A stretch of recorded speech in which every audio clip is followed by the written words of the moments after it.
We're strong. Yeah, use your crown, man. Love to real 4729.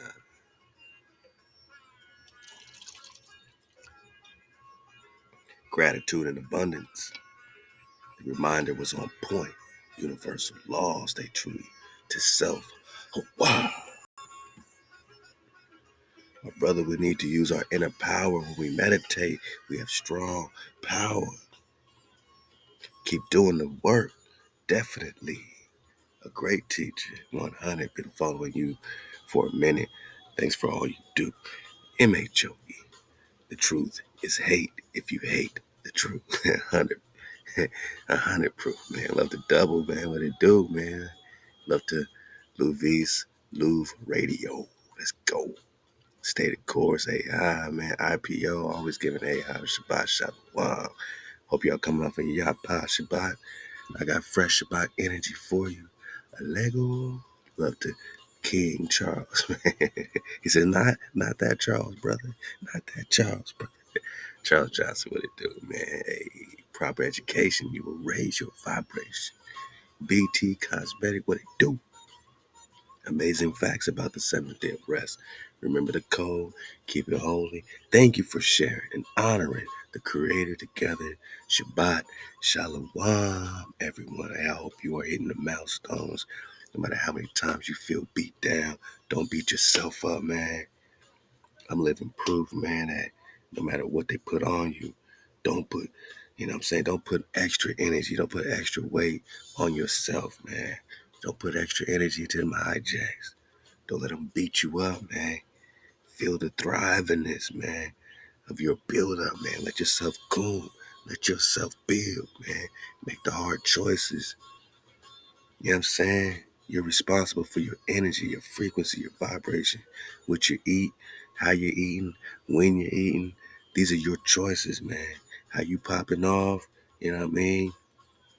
How you maintain your abundance, man, your planning. How you maintain your seed.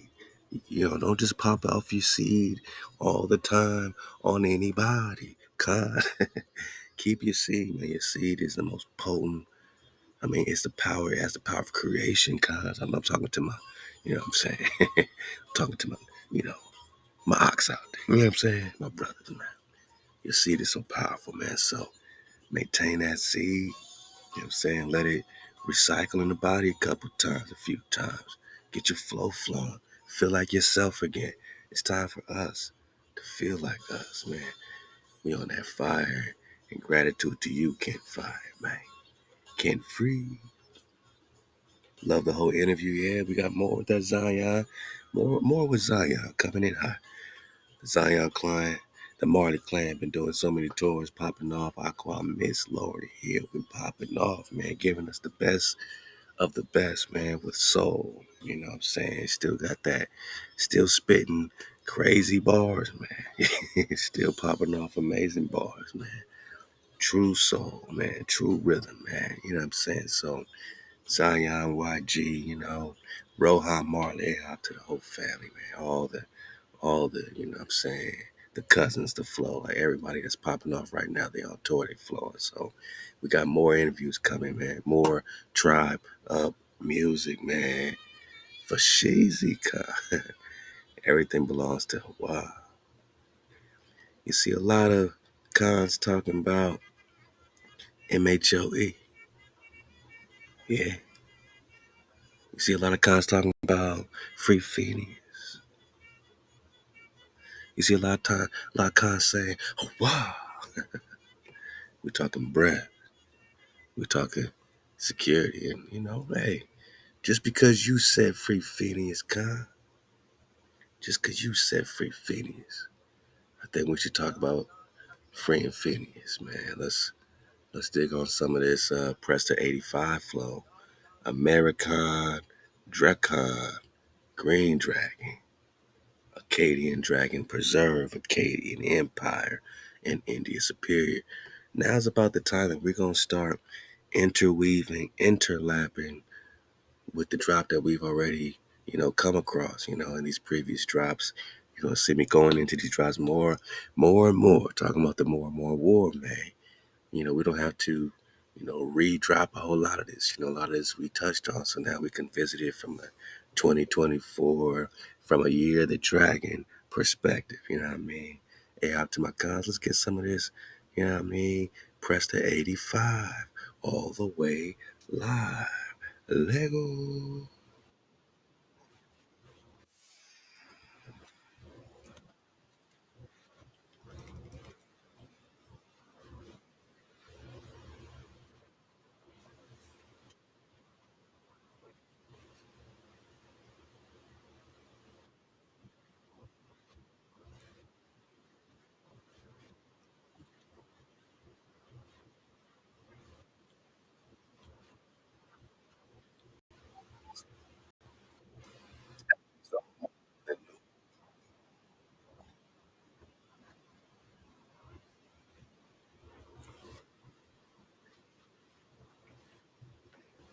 As his diet consists. Oh, we just reading some fandom. These people just making shit up, man, right?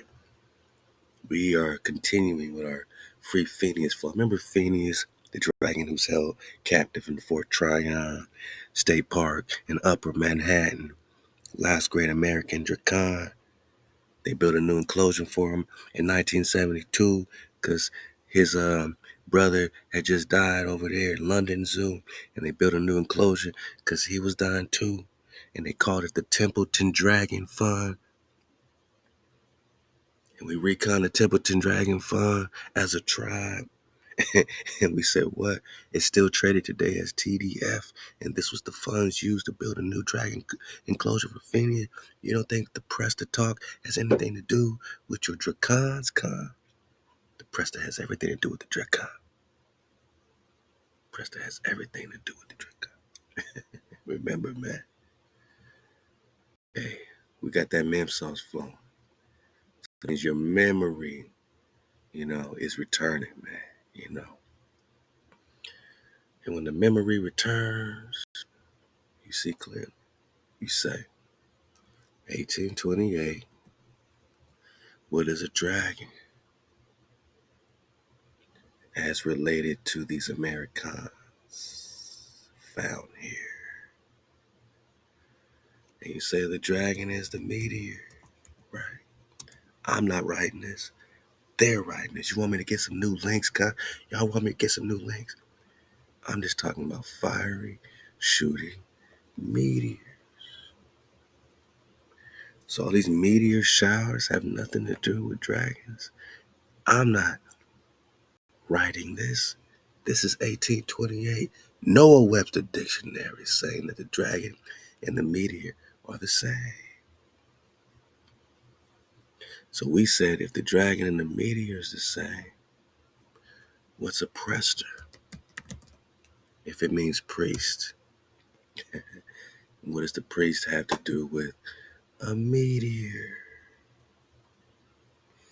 Oh, I'm getting angry. We turned it up. The dragon fire.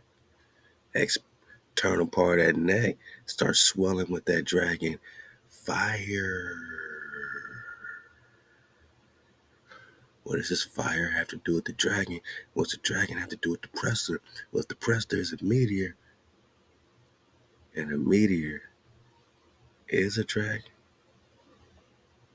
then what's a Prester? Con, we having fun. Prester 85, we was all the way live, popping off about these dragons, these Presters, these meteors. Welcome to the 143rd installment of your Prester John investigation. Lego.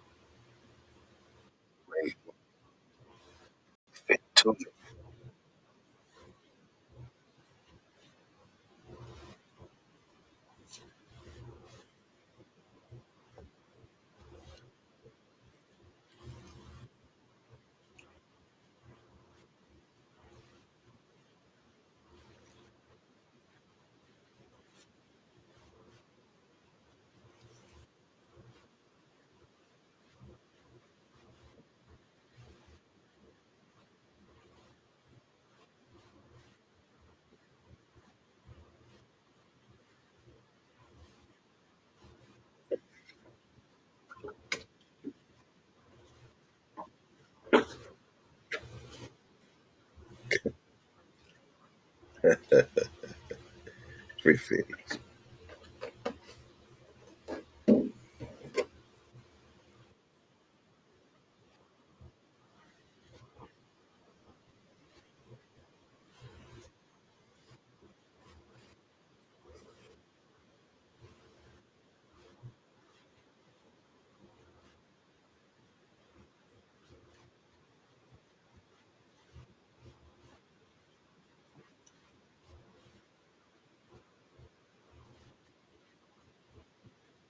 Mm.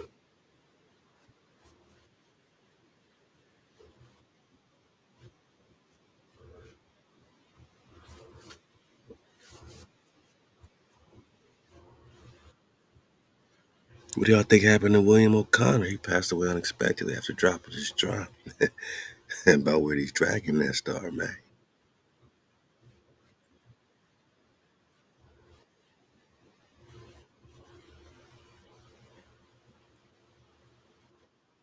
Mm-hmm.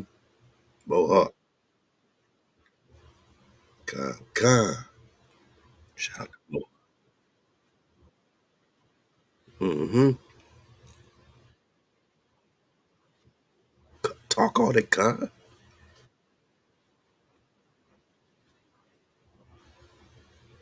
Talk on it, Con. No.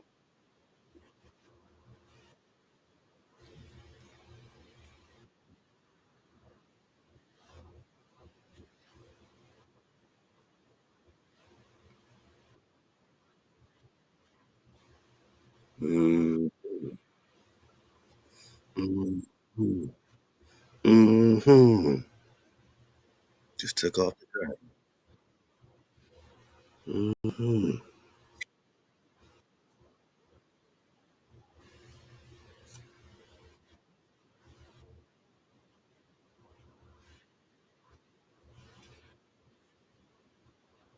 350.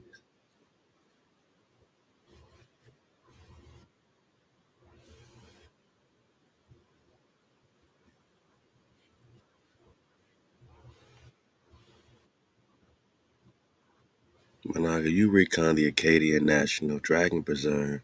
Today it's called the Acadian National Park or something like that. So all these national parks were once dragon preserves. What does the Dracan have to do with the Prester? We talking meteors, comets, comet of 1812, 11, right? Left the Skywalker, 47, man. The Acadian Green Dragon, they claim not to know where the Boston Tea Party is at, but nah, we digging in deep. Bartholomew Gosnold recorded the first dragon. Funny how his map on slide 6 looks exactly like the Acadian green dragon's habitat. And look on the map Acadia. Y'all need to get that con drop at 432 to drop and raise up that dragon Naga wisdom. The Negus means king. The nigga is the Naga, and the Naga is the Negus, the king, the queen. America, Lego, bang.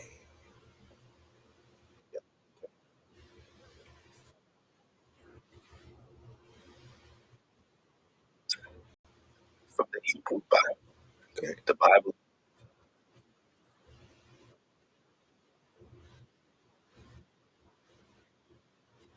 Okay,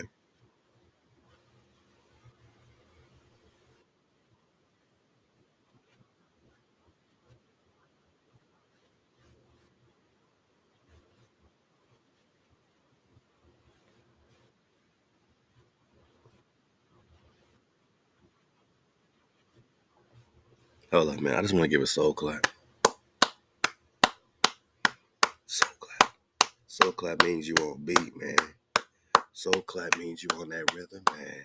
You got that man sauce, sauce, sauce, sauce. I bet soul clap, man, to the cons. We've been on this for a mighty long time. This is Prester 85. We on 143. And you see the complexity and the diversity, Manaya, and just the beauty, man, of the investigation that leads us to our dragons. It leads us to Acadia. It leads us to researching these national parks and these dragon preserves. It leads us to reconning the frequency flow, the vibration flow, the somatics, the nine code, right? It leads us right to the code. Because without the code, you don't even have your dragon. Without the code, your ruach is trash, right? You have no source. It leads us to the indigenous truth that we from here. That's the Prester flow. This is one amazing investigation. We don't do this for no numbers, no algorithms, no none of that stuff, man. We don't believe you two. We don't believe y'all. We believe that y'all showing us about 10% of our analytics, man. We don't believe you, man. We know Drop Nation, man, is, you know what I'm saying, all the way up, man. And I just want to say, man, to Drop Nation from day one, man, the Wada, the Drop Nation who's been surfing the wave in between, the Wada, man, we all one drop. There ain't no separation, man. I'm just digging on this like I forgot all about this, right? And I just, I was pulling up some links for the homie who wanted to get some of these Acadian Green Dragon links, because sometimes niggas hit me up wherever they hit me up. This time it was on IG. It was like, have you found that? Or can you help me find this Acadian Green Dragon drop that you dropped? And man, it just hit my ruach that it's just dope that he's searching for, man, and that we actually have it. And here we go.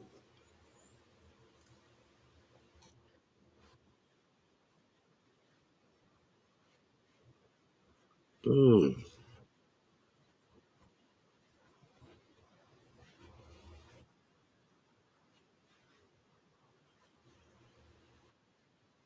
And now, can we get this?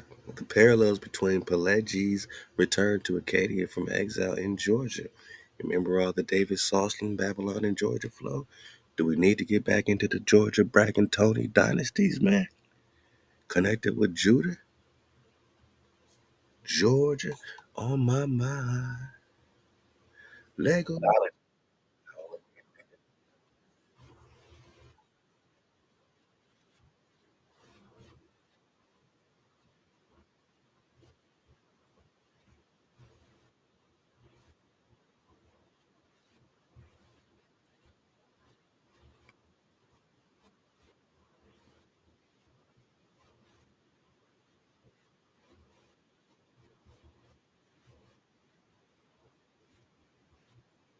Mm-hmm.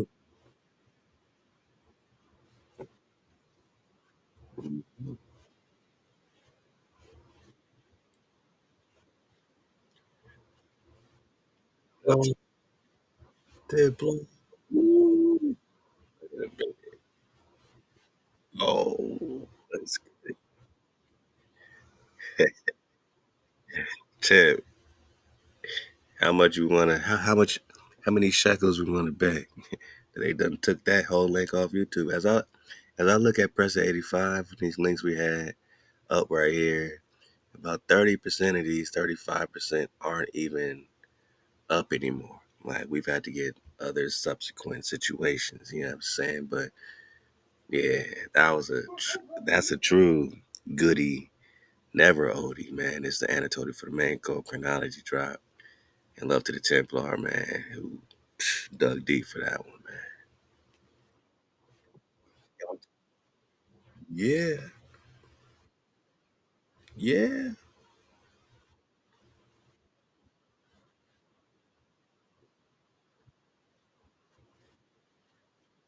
Mm, mm,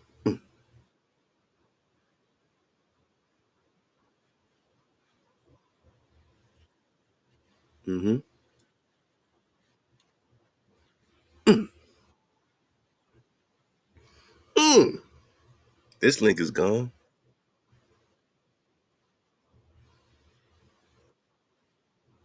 Ooh, ooh. I'm, s- I'm literally surfing the wave. I ain't got no plan of attack when it comes to this drop right here, man. For real, for real. Like I was gonna wait a few days, man, to get it back to the Prester flow, but I owe it to y'all, man. I owe it to y'all, man. It's been a minute, and I appreciate y'all. So this is for you, straight up, man, because this was not planned.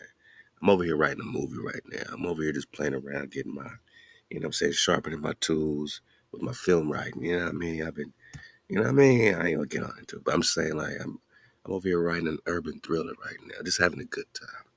Saturday night, you know, right after Shabbat, like that's my writing zone. Instead of writing my ruach, my testosterone, I'm popping off, man. And then a homie asked for the Acadian drop. And I say, man, let's just pop off Prester 143. Let's go, man. Let's go. We out of here, boss. We out of here. American Revolutionary War, dragons, and Shikamaru.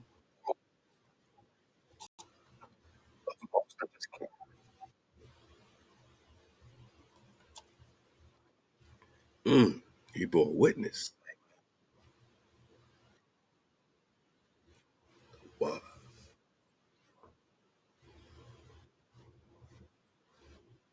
Great fit. Hey, hold up, man. I need everybody to stop right now.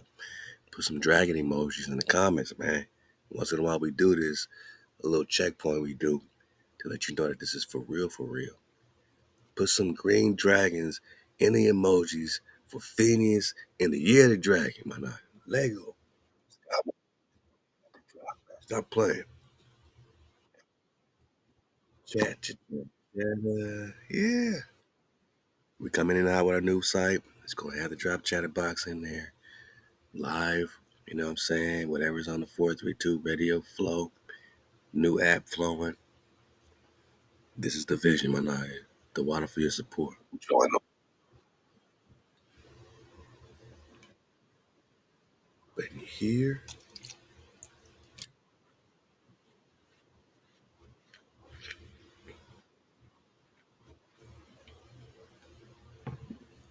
pink pal.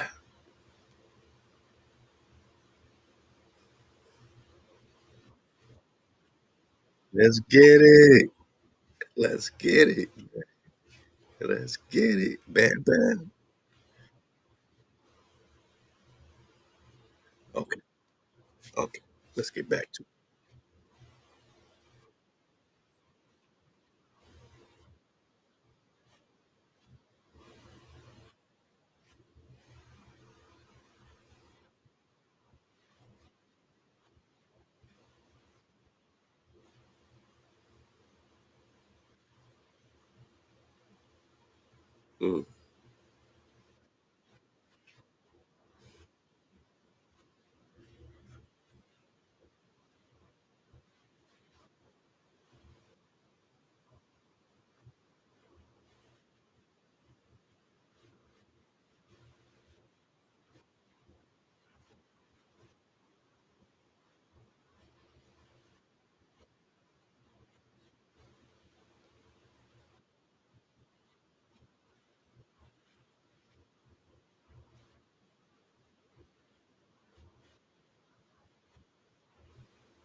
Hold on, man. Let me just reread this, man.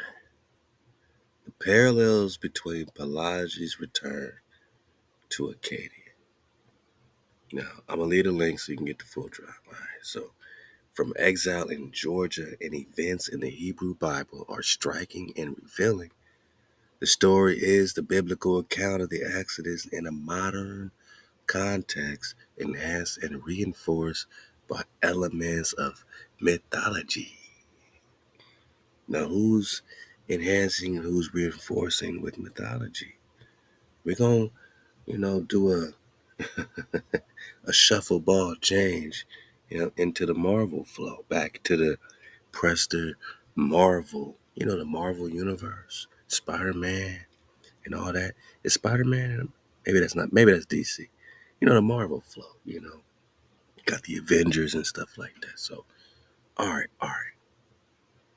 We're going to get to the Marvels, but I'm just saying, they're making parallels between this Acadia flow, right? Pelagius returned to Acadia from exile in Georgia and events in the Tanakh, right? The Hebrew Bible. Striking and revealing the parallels. The story is the biblical account of the Exodus. Now we're talking Moshe, Joshua. Hebrews, Israelites, right? In a modern context, enhanced and reinforced by elements of mythologies. And I'm just saying, who's to say it's enhanced and who's to say it's reinforced by mythology? Mythos is all they talk about when they talk dragons, right? But it's real. Prester, right? But it's real. But the Prester's real. Even the Bible itself would be called mythos to some, man. But it's has elements of reality. You know what I'm saying? There's babies in the bathwater. The many similarities to the biblical account are in some cases direct, in others indirect. I propose to make these parallels clear and to suggest associations with some major motives of world mythology in order to show how the dominant theme and images confer a larger, possibly universal meaning on the narrative. The novel represents the fusion of chronological time, Acadian history, mythological time, the eternal cycle of perpetual life, and of biblical imagery, and that of ancient mythology. So too there is fusion on a spiritual level of the profane and the sacred, as the Acadians are portrayed as deceptively irrelevant for their rebirths, reaffirms the principle of destiny and divine mission. The general structure of the narrative loosely follows the biblical text. The first chapters introduce us to Pelagie, Baloney, and Baloney, and the other characters describe their situations and establish the purpose of their journey. Just as Genesis describes the patriarchs and their times and points to a historical mission, the novel then proceeds to chronicle the journey itself, including the fighting and rebellion corresponding to the deliverance apostasy of Exodus. The remainder of the novel, except for the last two chapters of the epilogue, concerns the consolidation of the wanderers into a people paralleling the same phenomena in Leviticus and Numbers. The final part narrates Pelagi's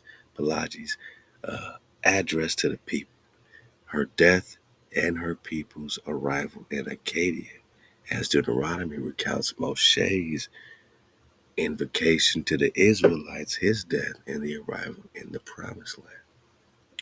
So, what does Acadia have to do with the Promised Land? What is the Acadian green dragon, last great American dragon?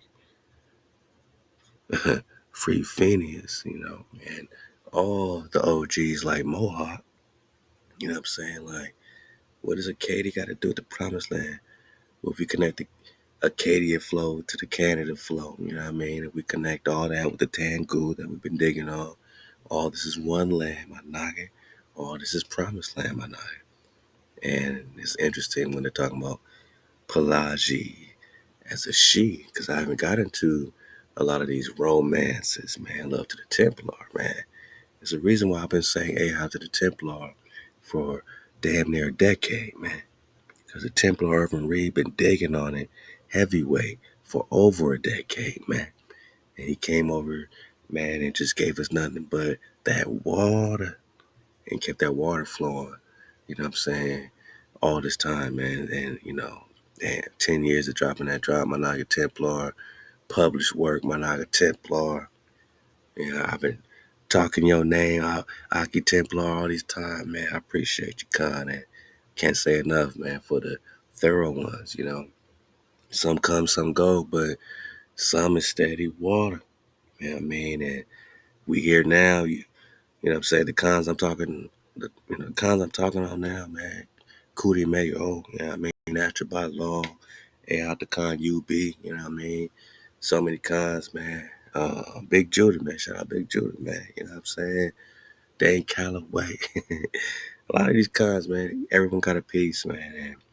And, the more cons, empty their cups and come together and, be on a unity flow, because the unity is the greatest wave. And to bring all this together, I pray that my piece to this, puzzle, to this chart, to this, You know what I'm saying? Pie, to the whole. I pray that my piece of the whole, man, is received, you know what I mean, and accepted, man, by all you great guys, man. I appreciate all y'all, and your piece is definitely accepted by me, man. And we're here in the promised land. We're talking about deliverance.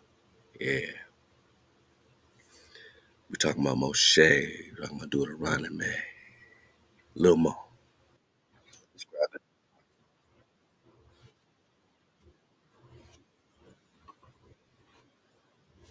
Mm,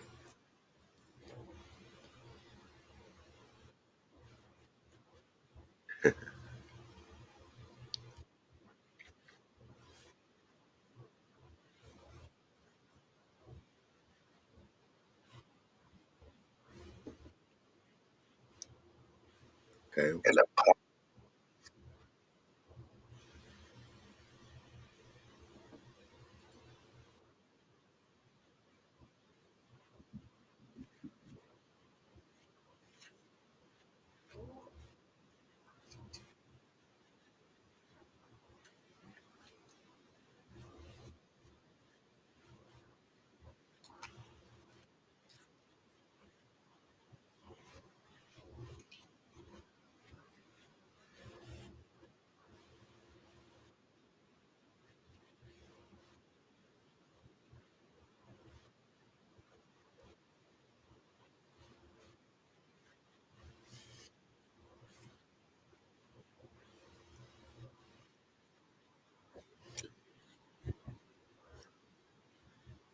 Hmm.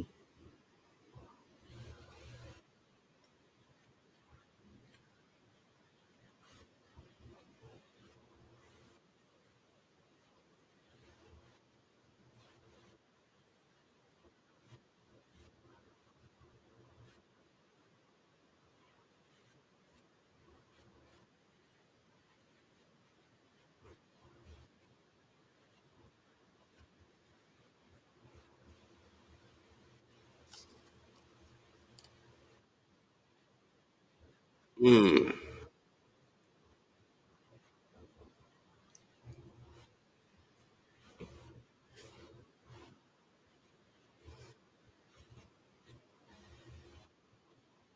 So when we're talking Sumerian and the whole base 60 mathematical system and the flow and how it connects with the Gematria flow, 369 flow, you know what I'm saying?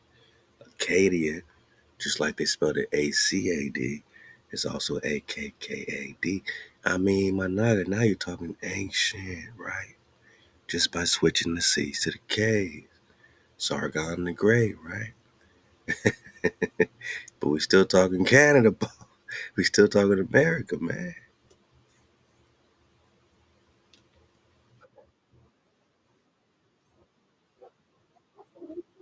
With Egypt.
We jumped up on. God, man, we always check in on Bad from time to time, man. Learn how to build some things, man. But yeah, that parallel timeline drop, man. Oh, you might have to dismount with that for sure, for sure. Let's go, man. Let's go. Let's go, man. That's just a little dip and dab, man, in the right direction, man. Prester 85, talking that Phineas flow. We gotta keep that flow alive because we still haven't figured it out. Where's Phineas, right? Did they move him? Is it the same dragon enclosure? You know what I'm saying? In Manhattan, it's still popping off. Is that still what's happening? You know, did they move into a different enclosure?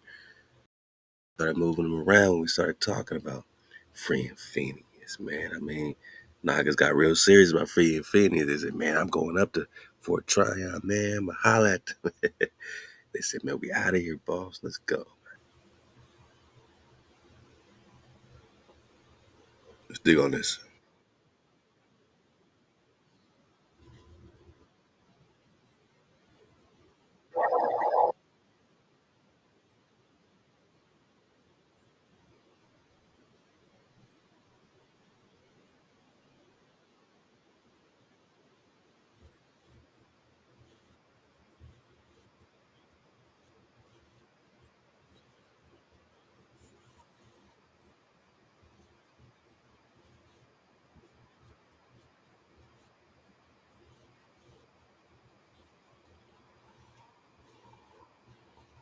Facts. Shout out to the participant.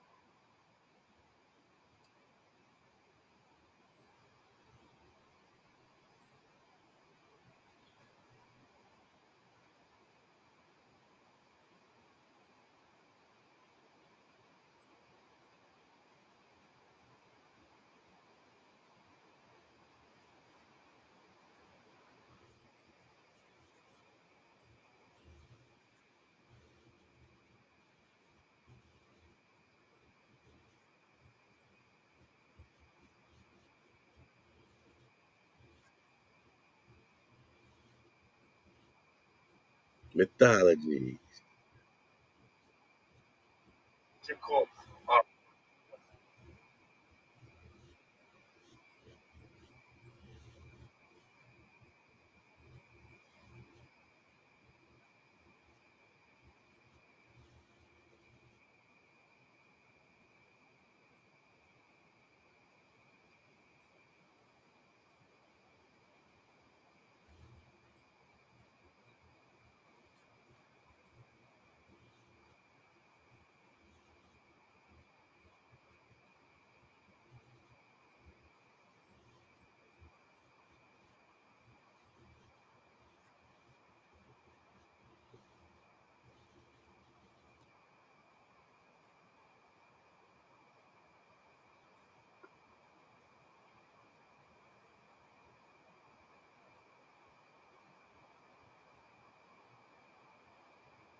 It's good from here.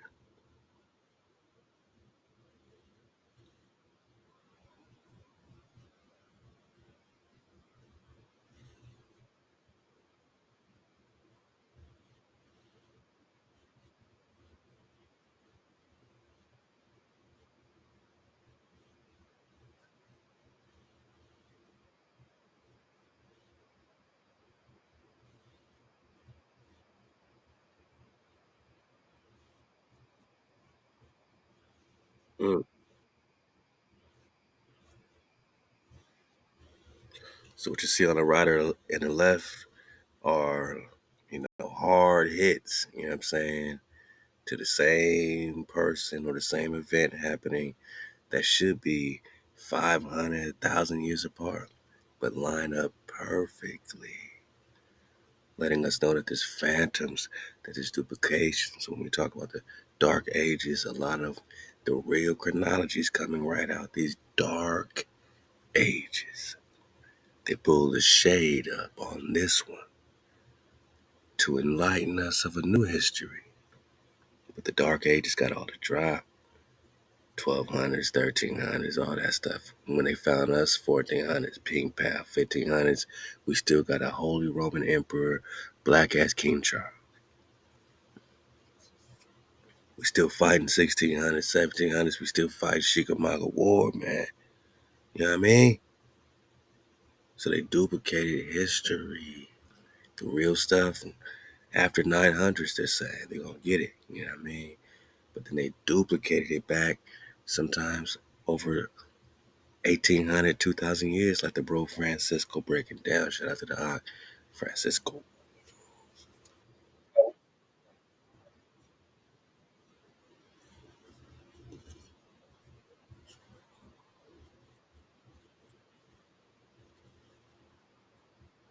Mm-hmm. Mm-hmm. Okay.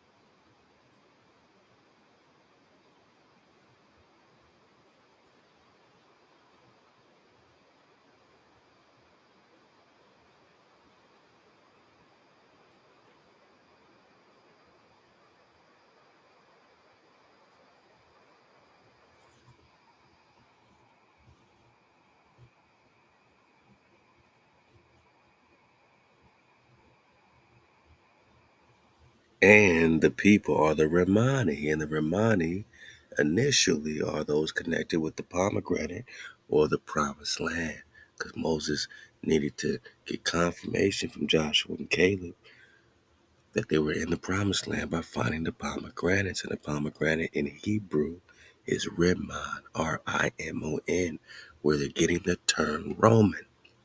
Change the vowels, right? So, ping pow. And who's the Holy Roman Emperor in the 1500s? Charles Canto, Charles V, who is a melanated man, a black man. So this Roman history is black history, man.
Popping off.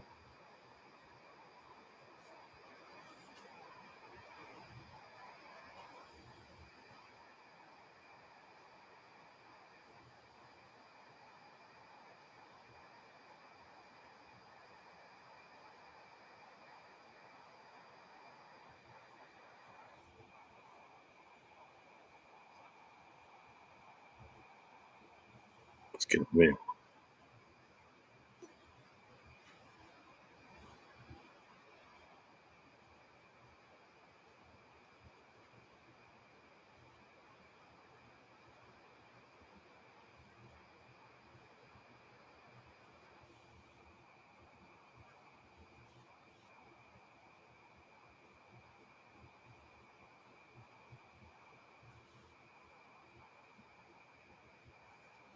Yeah, let's go, let's go, let's go. Let's go. Let's get this drop.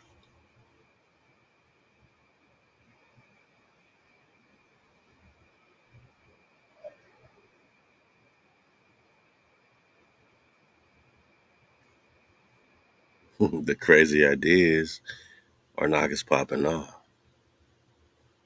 Call it crazy. They call it crazy, right? To us, it's our junk DNA popping.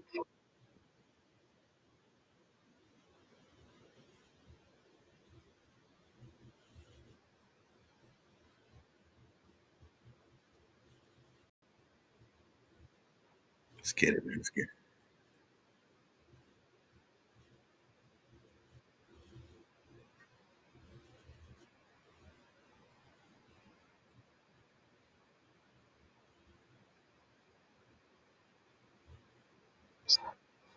300 AD into modern times. I'm just trying to get y'all right. I'm trying to get y'all to skinny, man. Love to my love to my bro Francisco.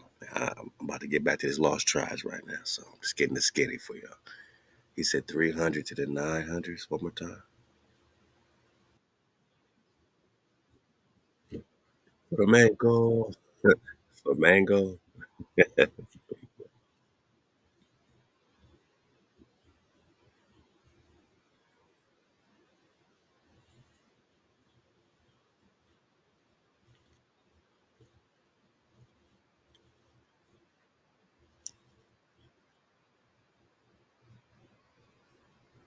Recent.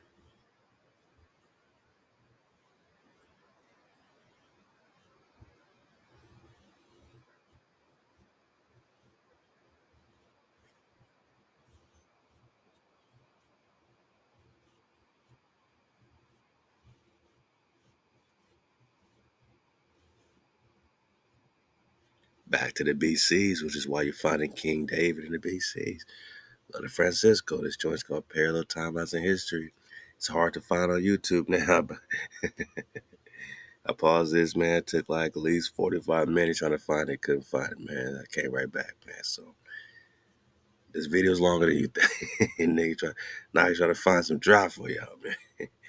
So love to the Templar for dropping this on us, man. Love to Francisco for keeping it going. And we've dropped this over and over and over again on y'all, letting you know that the recent history, man, especially 900s to, she's going to say 1600s, 1500s, you know what I'm saying? So that's right. Charles Kento, Black King Charles, Naga invasion in America time period.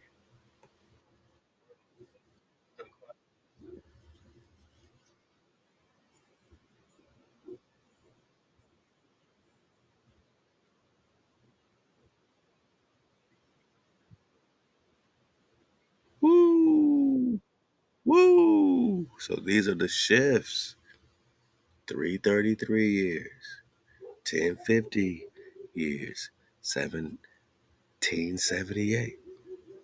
So they'll take a David story from the 1200 ADs and push it back 1800 years to the BCs. Don't call us crazy. Anatoli's I mean, Scaliger Batavians. They changed the timelines. They crazy, man.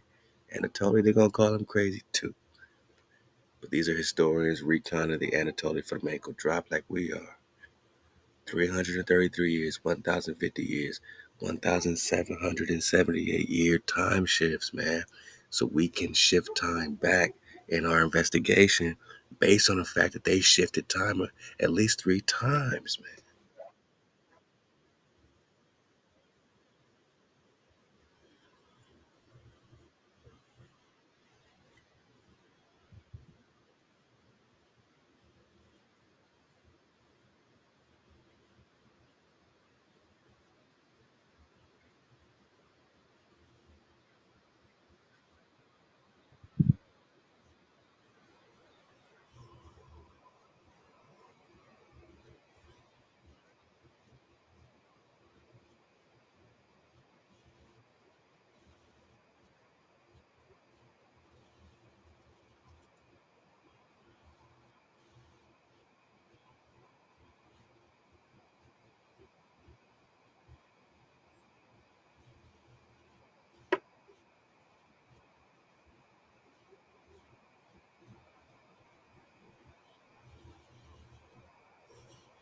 It's like using the stars as a map, right? Yeah, I mean, keeping time. So checkpoints. He's just trying to find the checkpoints and where the duplicates are.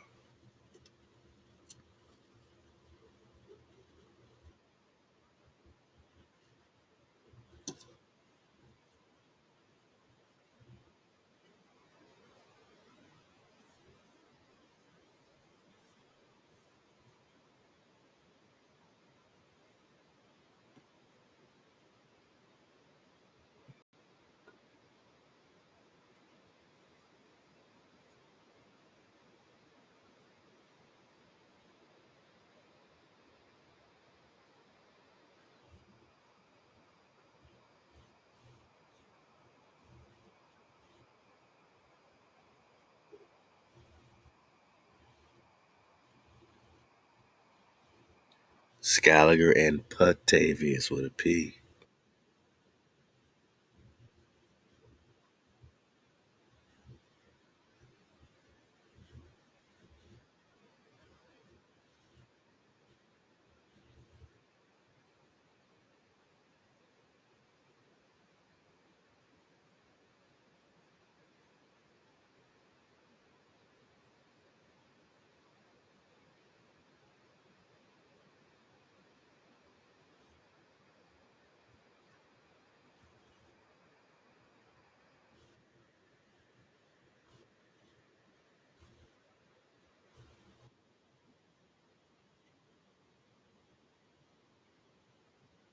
So this is what we're here for. I love to Francisco.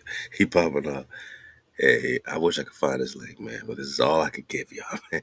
But look, man, y'all recon Anatoly for the main goal, for the main goal, M-A or Formenko. Anatoly. And yeah, the only legitimate history, right, for the dismount we're gonna get on this particular video. But what's the only legitimate history? Listen closely.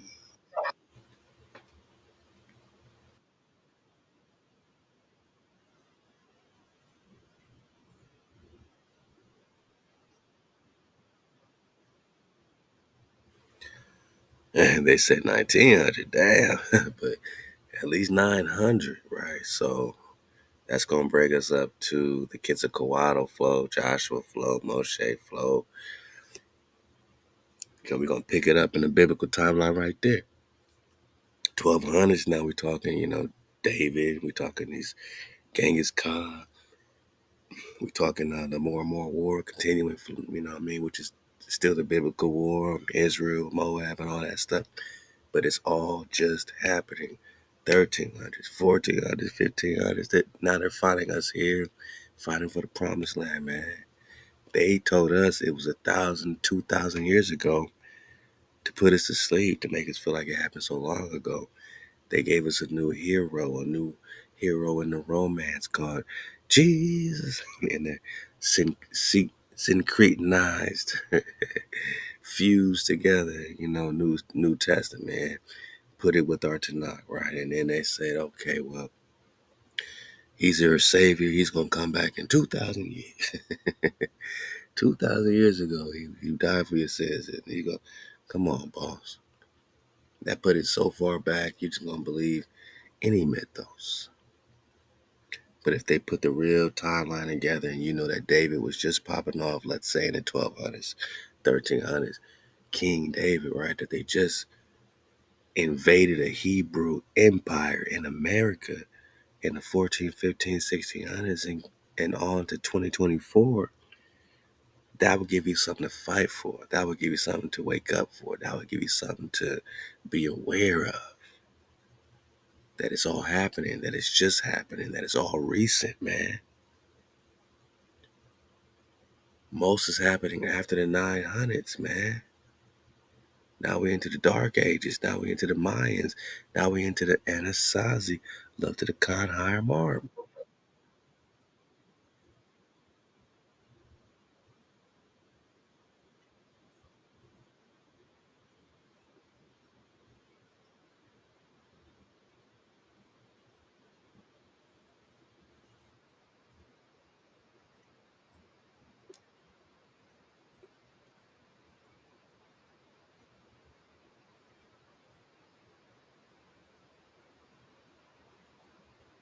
Yeah, she took the mic. She want to say so.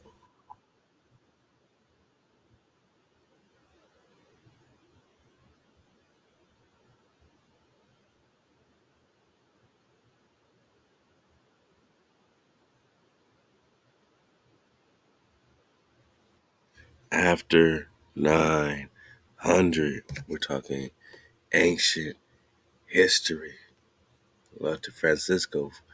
I mean, I've been looking for this drop. I found it within his drop, man. Francisco Perez, we appreciate you, bro. All right, man. Can we get some drums, man? Can we read a very ancient text? Back to Lost Tribes and Promised Lands, man. Let's just flow with it. Let's flow with it, cuz we on a warpath, man. Price is going up. Lego.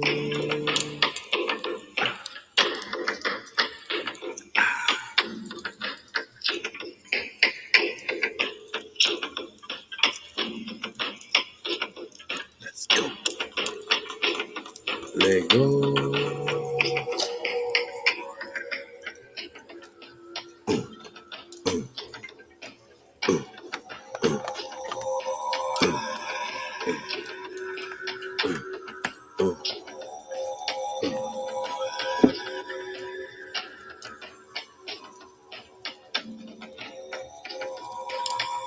Lost Tribes and Promised Land, Rudolph. Or Ronald, I would say Rudolph. Ronald Sanders. So that all the educated people knew. All the Europeans, the most educated ones, knew Prester John to be black, right? And this little tidbit alone should let us know that it's all about the black. The black man, the black man. The whole situation, the so-called black is the reason for it all. The so-called black is the reason for the Crusades, boss.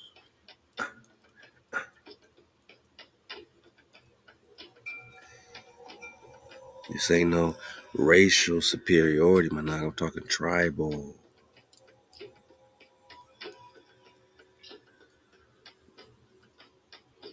Back in the days, if you weren't in the mind state of tribal, you'd be dead on arrival.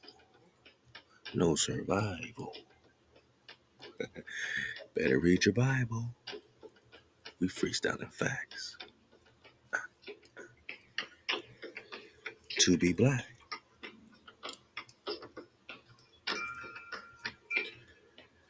So where's the land of the black man? Ah, oh, it gotta be the African. But the Africans apologizing for selling the black man out of Africa.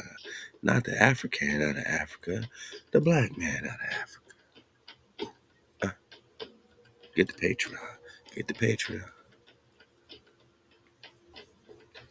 They sold the Hebrew, the Israelite out of Africa. They sold the Hebrew, the Israelite out of Spain. They vanquished the Israelite in America. They sold the Hebrew, the Israelite out of America and brought them to Spain, brought them to Portugal, brought them to Africa. This is the truth.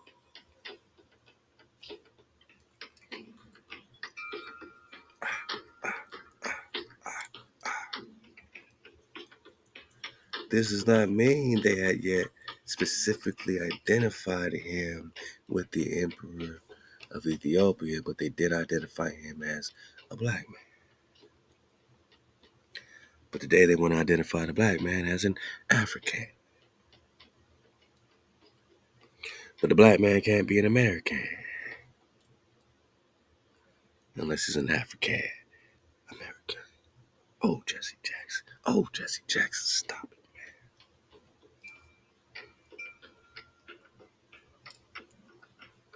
Lego. Price is going up. The price is going up means that the hijack can't buy their way out of this. The price is going up means that there ain't no recompense for the hijack. Africa's apologizing, boss. I love Africa. Drop loves Africa. I love all the land that is Ama. I don't separate mama like they do. Ham, Japheth, Shem, all sons of Noah. I don't separate the family like they do. But I do realize that there is a Baruch, there is a blessing that seems to be in the loins, in the testes, in the testament. We're talking the seed, the nourishment, the foundation. That is a remnant today. As we understand that designation today, the geography of the Middle Ages was too vague for this. So why was this Middle Age geography so vague? And when was the Middle Ages?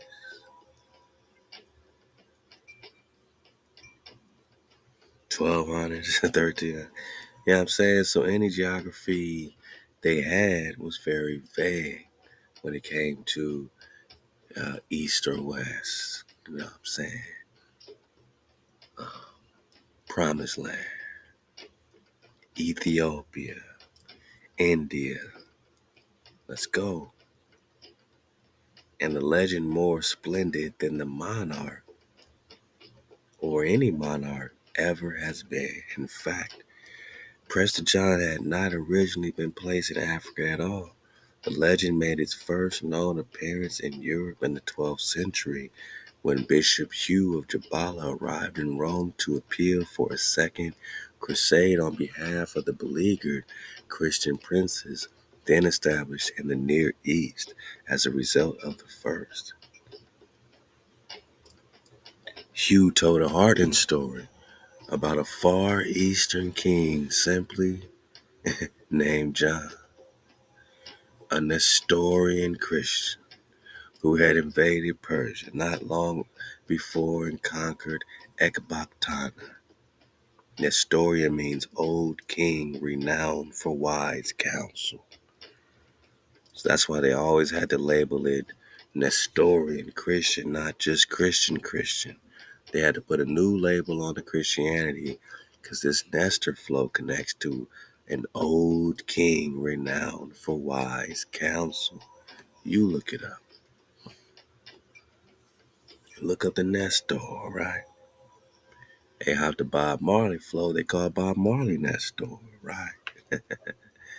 Khan, who had invaded Persia not long before and conquered Ecbatana's capital, John, which means king, right? John had then taken his army towards Jerusalem, intending to help his crusader king to defend it against Muslim attack, but had been unable to get his troops across the Tigris, describing John as a descendant of those magi, magical knockers, who had made obeisance to the infant Jesus. Come on. So this is the New Testament. They made him one of those Ethiopians that bowed down, made obeisance, bowed down to baby Jesus, right? When in reality, this Ethiopian, this Ethop, this fiery looking magical Naga is the Khan. And there ain't no baby JC, because we're talking Zeus. So they wanted him to make obeisance to infant Jesus, in whose land he now ruled. Hugh said that he wielded an emerald scepter, and in the book of Jafar, they call it a sapphire staff. Check out the book of,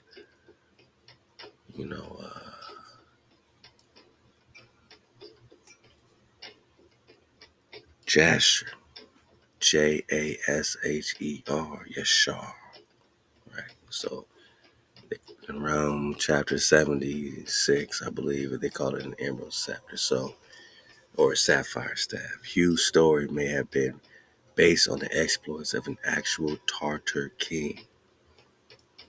Now we're talking Tartary, now we're talking Tartaria, right? But they want to make this about Tartaria, about red-haired white people, right? And fit their whiteness. Saying, no, man, you're not even white unless we're talking WIGHT, like the White Walkers in Game of Thrones. But these Tatars are the same as the Barbars.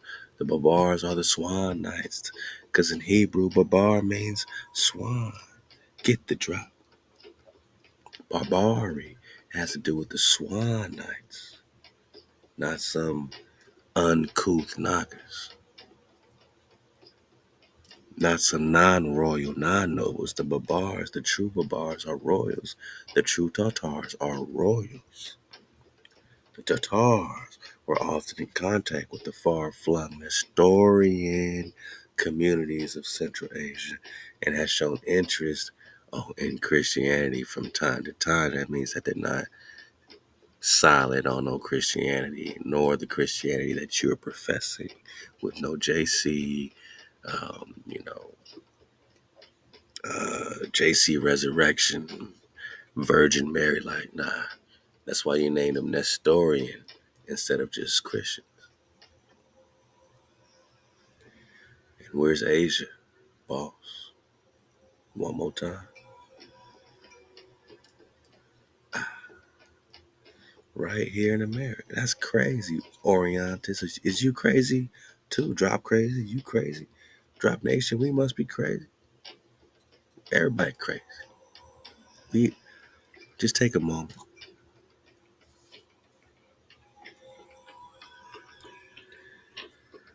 and give yourself some AI for being in Asia Major, the one they were looking for. Give yourself some AI for being in India Superior, the one they were looking for. The 7 cities of gold, the ones they were looking for. Kalelu, Promised Land. Where's North America? I see Florida. Where's North America? I don't think they found you in North America. I think they just told you that. You're in North America. North of America. I think they found us in Asia, boss.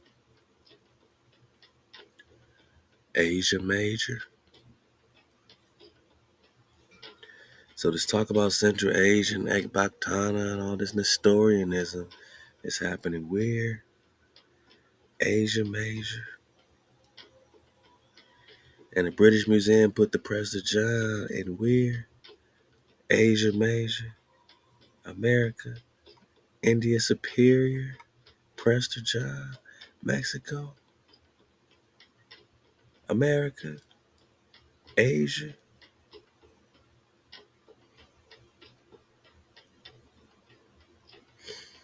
Let's go. The idea that they might be descended from the lost tribes of Israel.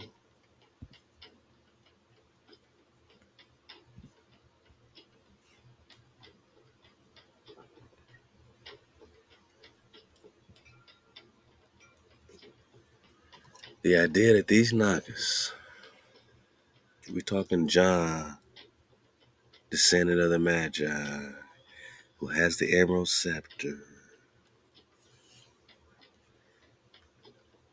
and Hugh of Jabala is using this story and the exploits of these Babars or Tatars, these Nestorians in Asia, Central Asia, that are descendants of the lost tribes of Israel, also helped encourage the dream that would one day see the light. Oh, that they'll one day see the light and convert to Christianity in mass. That's whose dream. Remember, everybody's peace ain't the same. Their peace ain't your peace. Your shalom ain't their shalom. And damn it, your dream ain't their dream.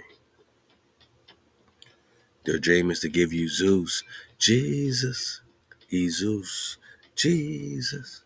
Letter J is new. Jesus, take off the J. Jesus. Uh-oh. How they say it in Spanish? Jesus. Uh-oh. They want you to get Jesus in mass and form the other jaw of a Christian pincer movement against Islam. I think Islam and Christianity work together in the treaties of pieces of friendship, boss, where they made a deal with the corporation against the Kumse and Dragon Canoe. I can't see it no other way. I can't see it no other any different, boss. It looks so clear cut in this investigation at Prester 143. And of course, the example of a mass conversion, that's why they have Christian mass, right? Conversion into Central Asian steeps has been provided by the Khazars. Who's the Khazars? Khazaria was originally Mazak, Moses, Masaka. Byzantine was taken down in 1453, 1 year after the 1452 doomed diversus papal bulldog to take down all y'all. 1453 comes crashing down Byzantine under Moses, under Mosaka. Remember the timeline switch. So they take this 1453ism, push it back 1800 years. Now you're in like 400 BC. You went crazy. So again, of course, the example of Christian mass conversion in Asia sounds like the Native American conversion, right? Convert or die, they say. Same thing. Same story. Same story, boy.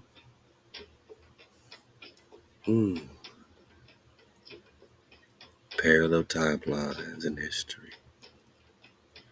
Gotta phantoms. Duplications. Central Asian steeps had been provided by the Khazars. Many Europeans evidently thought this had been a conversion to Christianity. Later on, there was a widespread but mistaken belief. Mistaken belief. I said mistaken belief. That Genghis Khan had become a Christian. Nah, that was a mistake. And if Genghis wasn't no Christian, neither was Prester John. Oh no. Hebrew priests are not Christian.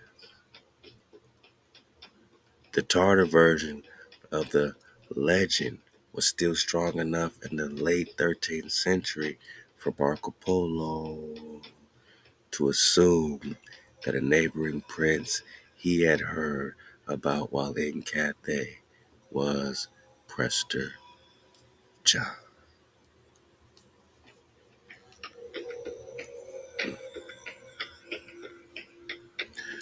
Marco Polo.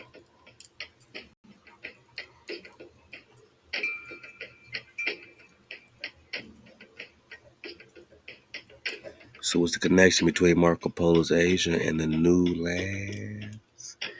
They have something to do with Prester John, right? India Superior Khan.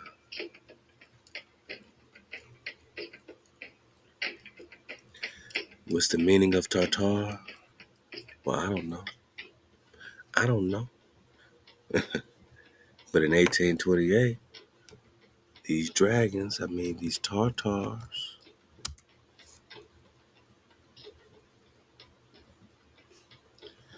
were associated with being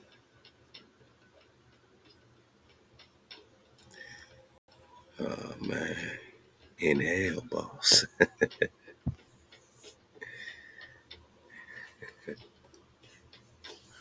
So your adversary, when they write about you, they call you the demon. They call you the savages.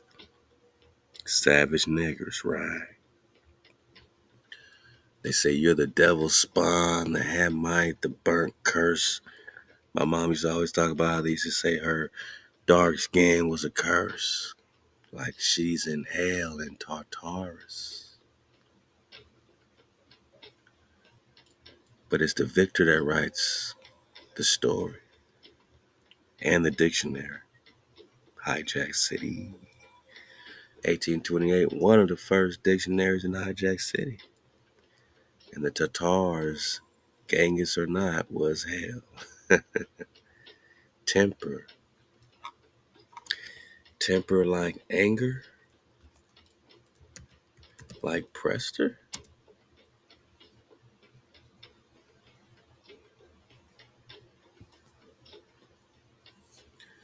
Setting shit on fire. A meteor. Let's get it.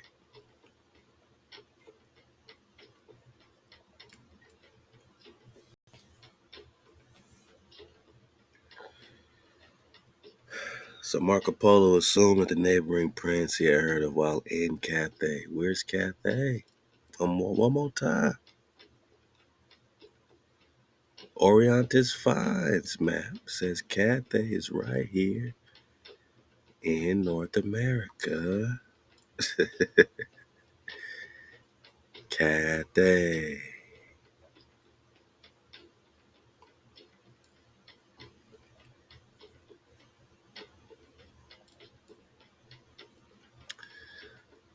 Cathay.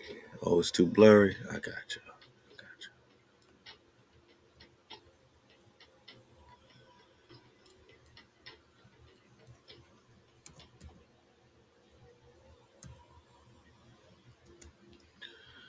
Cathay. Castali, 1548. A Cathay. Cathay, which is Katai. Katai is the tribe of Prester John. Tagru Ka, Wamka, Onka, Onka. Genghis Khan stole the title Khan priest in 1203 from King David, also known as the priest king Prester John, and took the Khan and set up his Mongol clan, right? Because they was all connected with Genghis in there. Monkey, Cateo is Cathay. Just like we always show you that we have on the IG, you know what I'm saying? But, you know, I wonder if they have it if we just look up Lima, Peru, painting,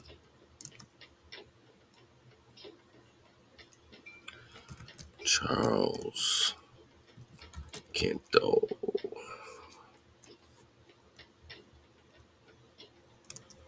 Inca Museum. I'm just throwing some stuff out here. See what we can find. I mean, who puts in Lima, Peru, painting Charles Quinto Inca Museum? But I like that they have some options. You see all these speckled faces. You see that they tried to color them white, but their original color were all swarthy. And this is in this panel from the painting in the Larco Museum in Lima, Peru, that depicts the Inca emperors and the subsequent European emperors of the Inca. So these Europeans are all dark people, and they colored them white. Iconoclasm, whether we're talking Philip the Fourth of Spain, Philip Quarto, all these Habsburgs, Charles the Third, the Fourth, all these Charleses, man. House of Bourbons and all that, man.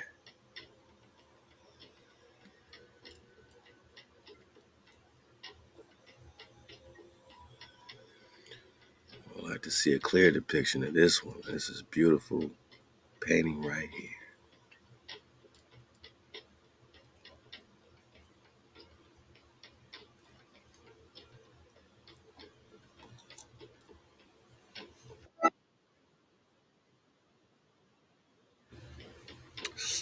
Fall back, Jack. Like a whole video on TikTok. Okay. I know it's small. Hold on, man. Get it back. Pause it. Bigger.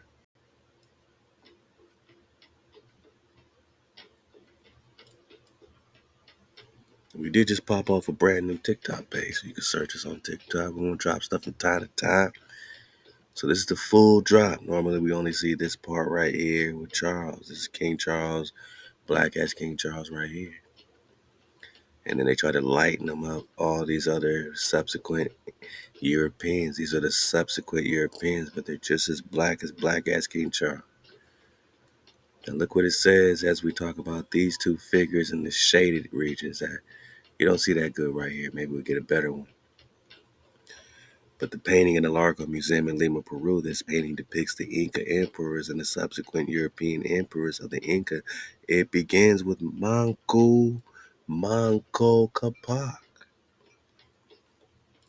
Now, understanding that the G's and the C's in the Hebrew are interchangeable, and we got to dodge the vowels, of course, and the one-letter rule.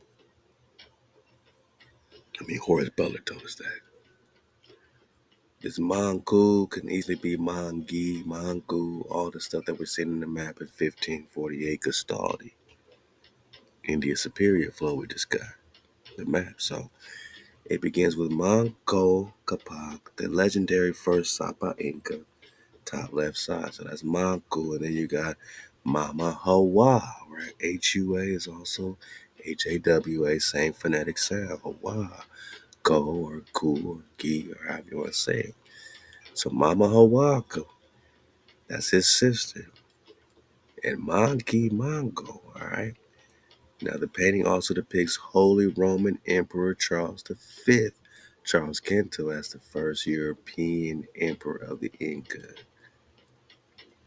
The rest were Spanish kings and Spanish or Swarthy, so we know that. All right, so the Manco, M-A-N-C-O,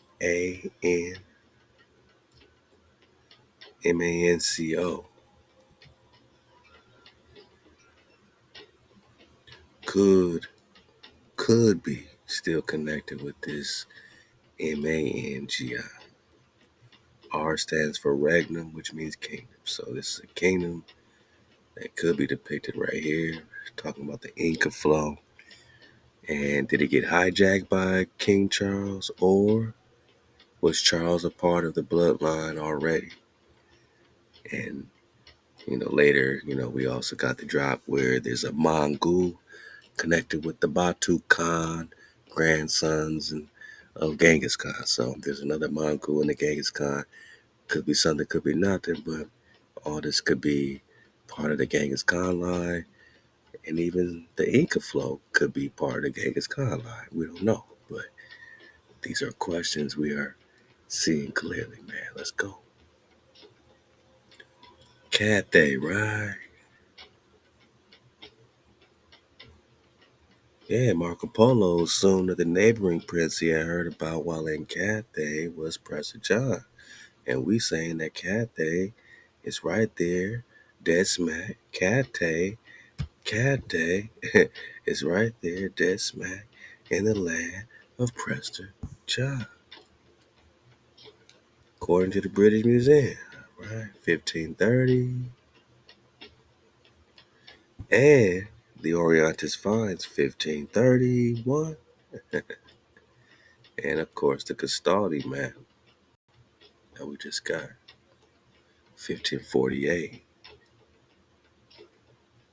Mangi, Cathay, India Superior, no North America. So, you want me to change your maps? You got some explaining to do first. If you can't explain us off our orientation, which we see Tengu right here on the spot, and could connect that, love to the swords of the East, with the war with Genghis Khan and Prester John in 1202 happening right here.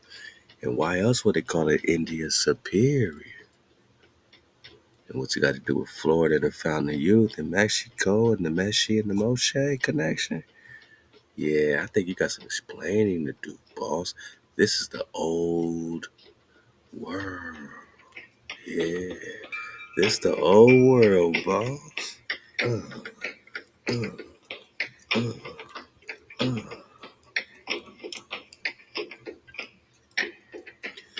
But a new, more fantastic version had appeared in the latter part of the 12th century, some 20 years after the Second Crusade, advocated by Bishop Hugh, had ended in failure. No doubt the Christian imagination, hijack imagination, was now in greater need of fantasy concerning the East, and this is what it got in a celebrated Prester John letter. Yeah, they all got a letter. Yeah, you didn't know about the Prester John letter? 1165, they all got a letter. 12th century letter in all languages, delivered to all kingdoms, man. And the Pope responded to the letter. This is factual. They say a work of unknown provenance and all the shit which no longer exists in its original version. Really? That means there is an original version. We know it today only through a multitude of recapitulations published in the ensuing centuries in prose and in verses in Latin and vernaculars, many of them embroidered with the fantasies of later generations. The summary that follows is based on an inferential reconstruction made in the 19th century of the original.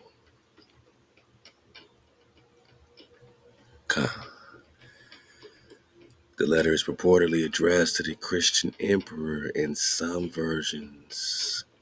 Manual of Byzantium. Remember, the Byzantine Empire fell 1453, 1 year after the Doom Diverses 1452, saying, "Subjugate all you Nagas, seize all you Nagas." So why would a letter be sent to Manuel? And what does Manuel have to do with Emmanuel, right? Wasn't there some prophecy around Emmanuel? And what's up with the Byzantine, right?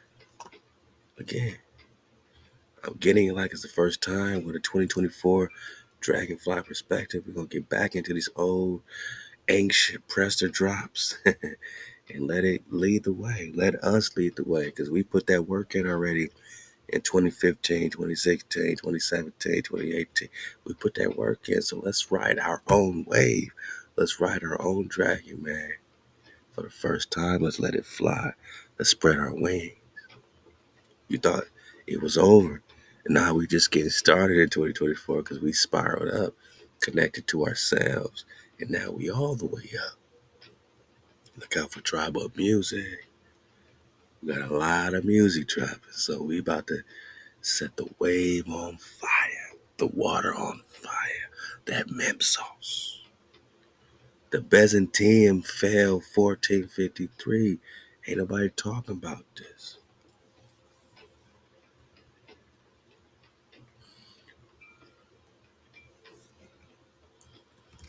What year did the Byzantine Empire fall?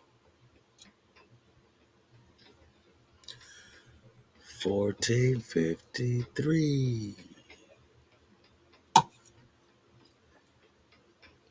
Hey, can we let Con Lex Will take the wheel? You know what I mean? I know he's been wanting to for a long time. Shout out to Lex Will. He dropped the Papa Boo. I always give you AI for that, man. No matter all the wing wham, you still get your AI. You still get your credit. You still get your, appreciation, man. Papa Boo. Doom Versus 1452, because it's so relevant.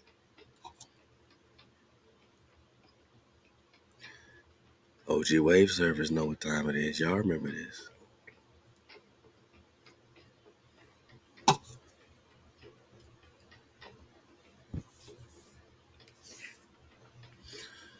So Pope Nicholas, right? Vatican stuff, right? And the Vatican is the Vatican, right? And we're talking Batukan or Vatican or, you know, House of the Khan, the Bat. In Hebrew is the house of the Khan.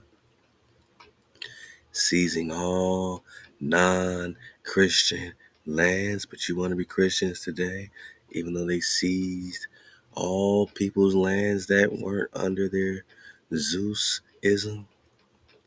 We weighing all in singular the premises with due meditation and noting that since we have formerly by other letters of ours granted, among other things, free and ample faculty to the aforesaid King Alfonso to invade, search out, capture, vanquish, subdue all Saracens, pagans whatsoever, other enemies of Christ, wheresoever place, and their kingdoms, dukedoms, principalities, dominions, possessions, all movable and immovable goods, whatsoever held and possessed by them, and to reduce their persons to perpetual slavery.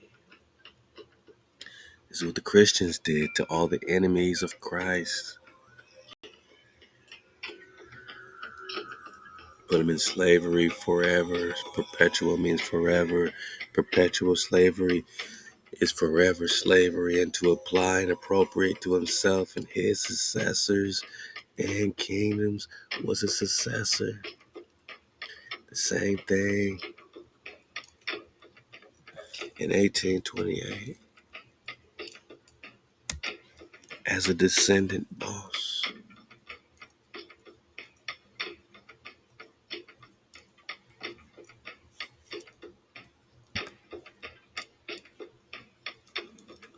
Now applied to the successors of the Europeans born in America, descendants, to appropriate to himself and his descendants the kingdoms. Whose kingdoms?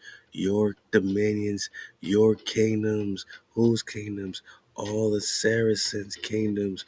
Who's that, man?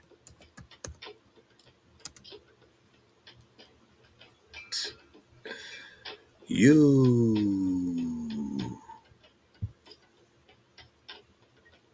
We're talking Arab proper, because an Arab is a rabbi. And a Saracen is you. I'm talking lost tribes of Israel. Boss. Yeah, apply. Subdue all Saracens, right? Israelites, come.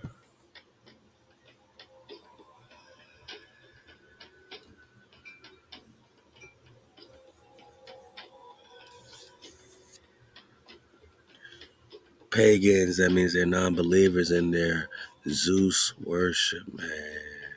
And so they take your kingdoms and they appropriate your kingdoms after putting you in forever slavery to themselves forever. Dukedoms, counties, principalities, dominions, possessions, and all goods, converting them to his or their use and profit.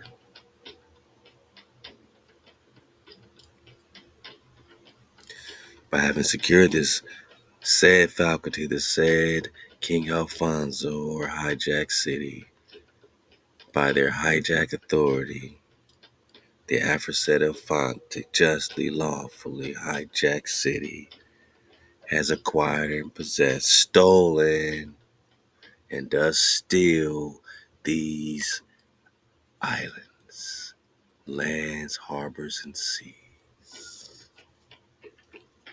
This is their thievery. This is how they steal things.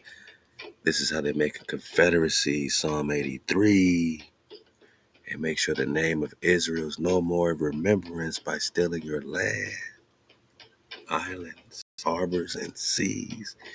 And they do pertain of right belong to hijack city and the successors, the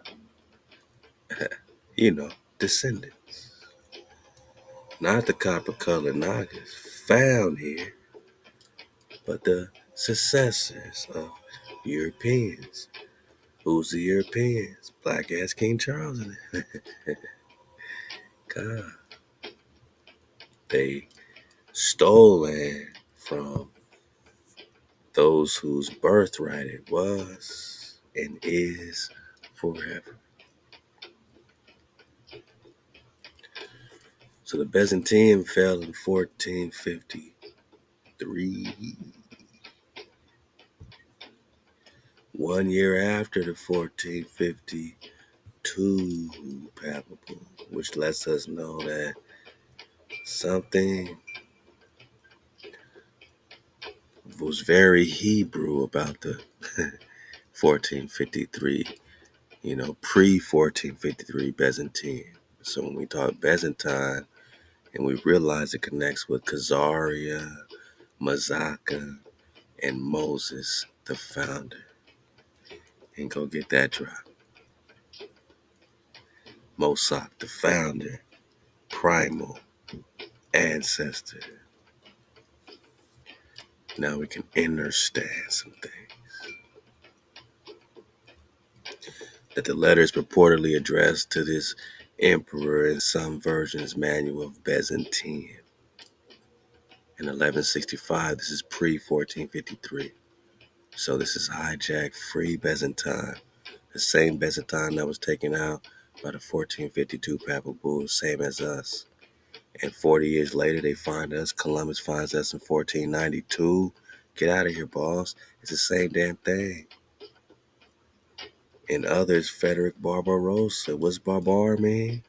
What does Barbar mean, man? Swan, right? God, we're talking Swan Nights, Hebrew, by John the Presbyter, priest, King of Kings, Lord of Lords, in order to describe himself and his realm. Now that knowledge of our greatness has reached you. John claims to have exceeded all men in riches, virtue, and power. When he rides forth in war, he is accompanied by more than 100,000 cavalrymen and more than 1,000,000 foot soldiers marching behind 13 enormous crosses made of gold and precious stones. We're talking the Hebrew Tau, not a Christian cross. The Hebrew Tau. That's when we popping off, because X marks the spot, my nigga.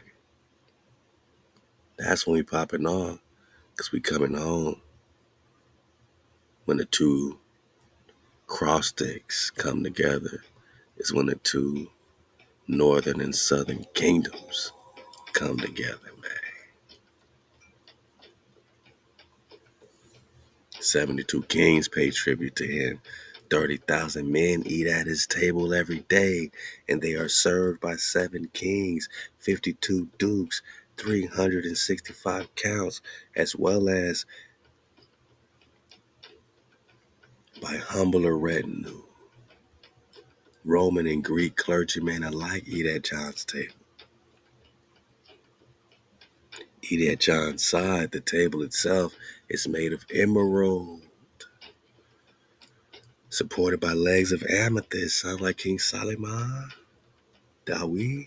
Other tables in the palace are of gold and ivory. The palace built after the pattern of the one erected for King Gundafor by the Apostle Thomas. Thomas, what's that got to do with Tau? And there's a fitty, take the wheel. It's a vast structure of shittim wood, ebony, gold, onyx, sardonyx, and crystal. Shout out Crystal James. Y'all dig on Crystal James jewelry, man. John's bedchamber is bedecked with gold and precious stones, and his bed is made of sapphire. I told y'all, look up the sapphire staff in the book of Jasher. But the sapphire represents chastity. And though John has an harem of the most beautiful women in the world, he lies with one or another of them only 4 times a year altogether. So before we get off and say, oh man, King Solomon had 700 wives, he must have just been popping off and going crazy. They telling you here that even though he had the most beautiful woman in the world, he also had great restraint, man, because he only laid with one or another of them 4 times a year all together, not each, my life. And that's just for procreation. So you're talking about chastity, you know what I'm saying? And we're talking about, you know, maintaining your seed, man, holding your seed if you can. Yeah, hold your seed, man, and build up your seed flow, right? So that's a whole flow, right? So nor is this the only demonstration that John's realm is not founded on mere untrammeled splendor. When he rides forth on ordinary occasions, he is preceded not by martial magnificence, but by an unadorned wooden cross and a vase full of earth to remind him of the passion of the Savior. Come on, man. That's conjecture. That's when they try to make him Christianized. But let's go. Because another story that we read said that, one of these cons, they would carry the sand, and the sand would move and only stop moving on the Shabbat. And that's how this particular priest was able to always know when the Shabbat was, no matter what calendar he was on. Like, they couldn't fool him because the sand from the San Benyon River would always be flowing except on the Shabbat, because the sandy river would always flow. And he captured some sand from the sandy river. And yeah, we're gonna dig on the San Benyon probably next. Let's go in deeper on the San Benyon River on Prester 144, man. Hey, we made it to 144. It's a powerful number. 144 is 9. The 9 is the Drakan. Spiral up. So when he rides forth on ordinary occasions, he is preceded not by martial magnificence, but by a very simple wooden towel, which is the cross. A vase full of earth, and this earth sounds like the San Banyan River dirt, or the earth, to remind him of the passion of JC, to remind him of when the Shabbat was, to remind him of HaWah's code, my nigga. Let's get it. And of the dust to which he shall himself return one day. To be sure, the vase is of gold, and the silver bowl full of gold is also brought along. But this is so that the world may always be reminded of John's greatness. A bent for self-effacement is above all shown by his simple title of presbyter. Prester. The reason for it, he explains, is to distinguish his own unique majesty from all the kings and archbishops with whom his palace is regularly overflown. So the Prester, even though they're saying he's humble, the Prester is the highest title. It's the title of HaWah's chosen man. Read Psalms 89.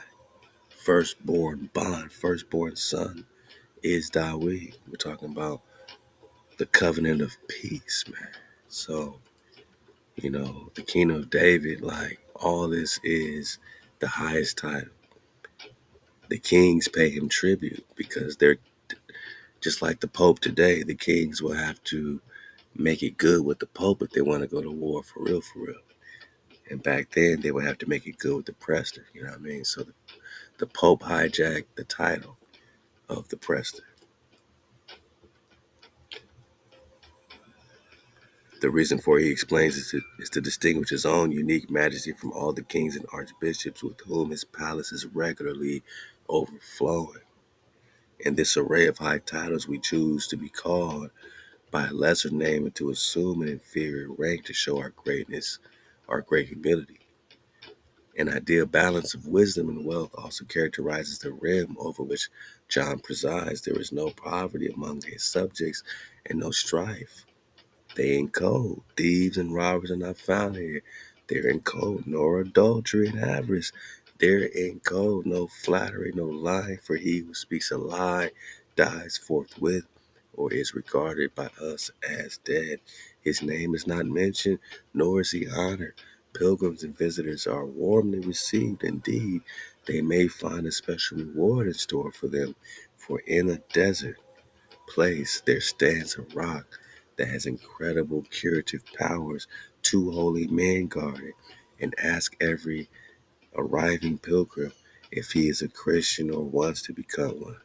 Well, what's the real drop without the conjecture, man? Do they ask if he's a Christian, or do they say, are you a code keeper, man? Do you want to get in code, is what they probably really say. All right. If he answers affirmatively, he is allowed to get into a mussel-shaped cavity in the rock. in which there are 4 inches of water. If the pilgrim's faith is sincere, the water will rise miraculously above his head 3 times, and he'll be cured of his ailment. And remember, they wanted to be cured of that that dog-headedness, that, sinus of phyli, right? Despite such miracles of nature, the main feature of the landscape in Prester John's realm seems to be a desert. Remember that sandy sea? It is dominated by a waterless, sandy sea on which the sand moves and swells into waves like the sea and is never still. After a desert journey of 3 days from the sea, one reaches mountains from which descends a waterless river of stones, which flows through our country to the sandy sea. 3 days in the week it flows and casts up stones, both great and small, and also carries with it wood to the sandy sea. When the river reaches the sea, the stones and the wood disappear and are not seen again. While the river is in motion, it is impossible to cross. On the other 4 days, it can be crossed. And again, others say that it went 6 days and rested on the Shabbat only. And I think they mention it down here.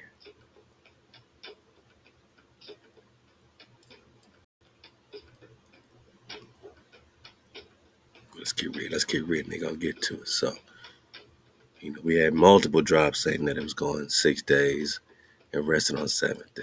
All right, so let's get going. For the dismount, press the 143. Yeah, I know where we at now, man. Y'all reminded me. I appreciate y'all.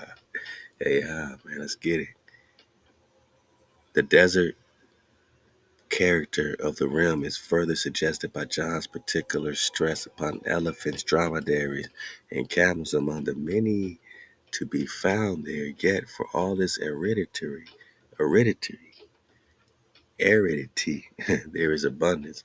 The sandy sand, for example, contains all kinds of edible fish. I know it sounds marvelous, but you are the marvel, Managa, because you already got it, Khan.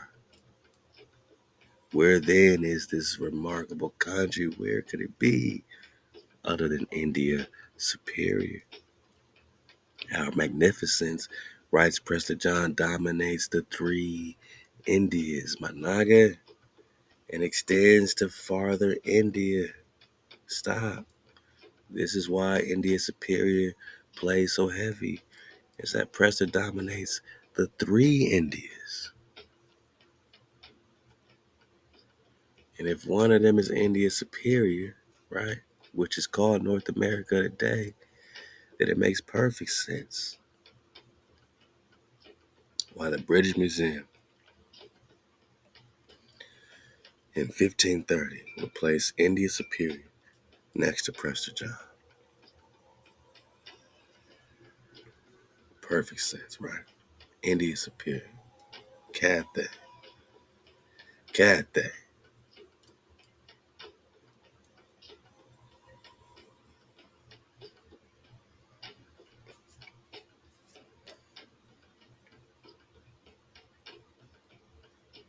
So where then is this remarkable country? Our magnificence, writes Prester John, dominates the 3 Indias and extends to farther India, where the body of St. Thomas Tau, the apostle, rests.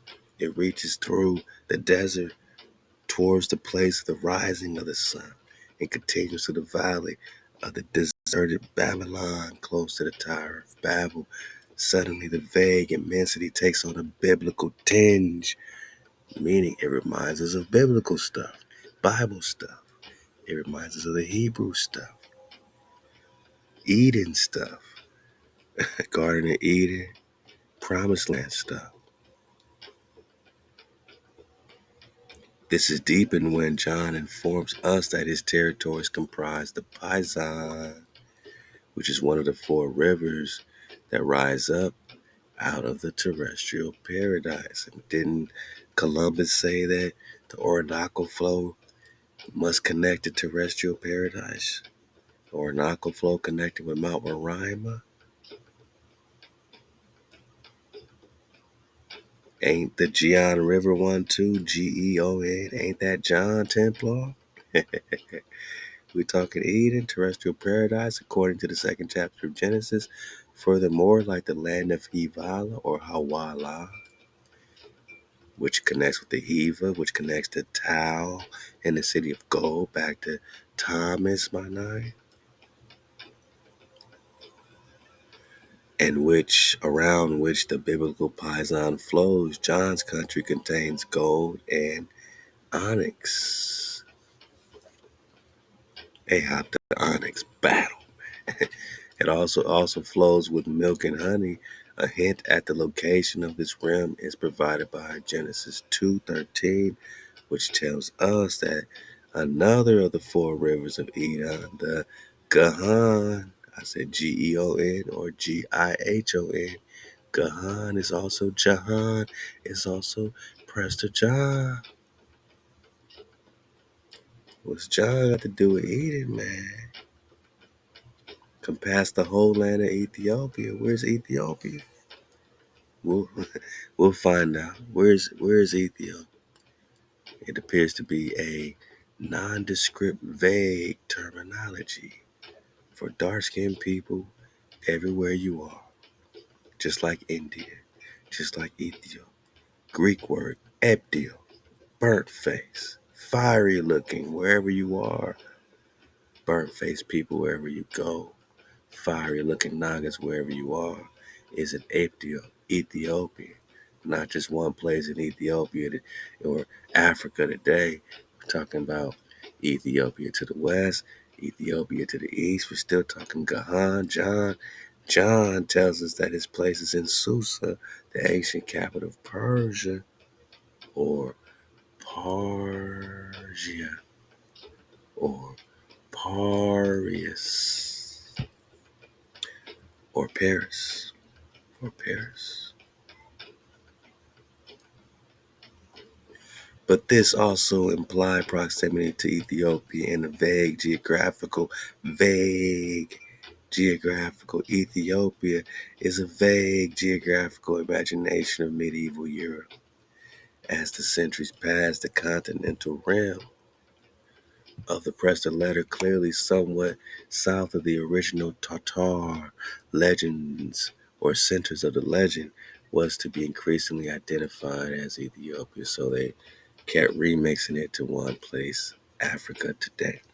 The Zoroaster-like character, we got to think on the Zoroaster, man, who thus begins to emerge, can be perceived as deeply bound in the imagery and mythology of the ancient East.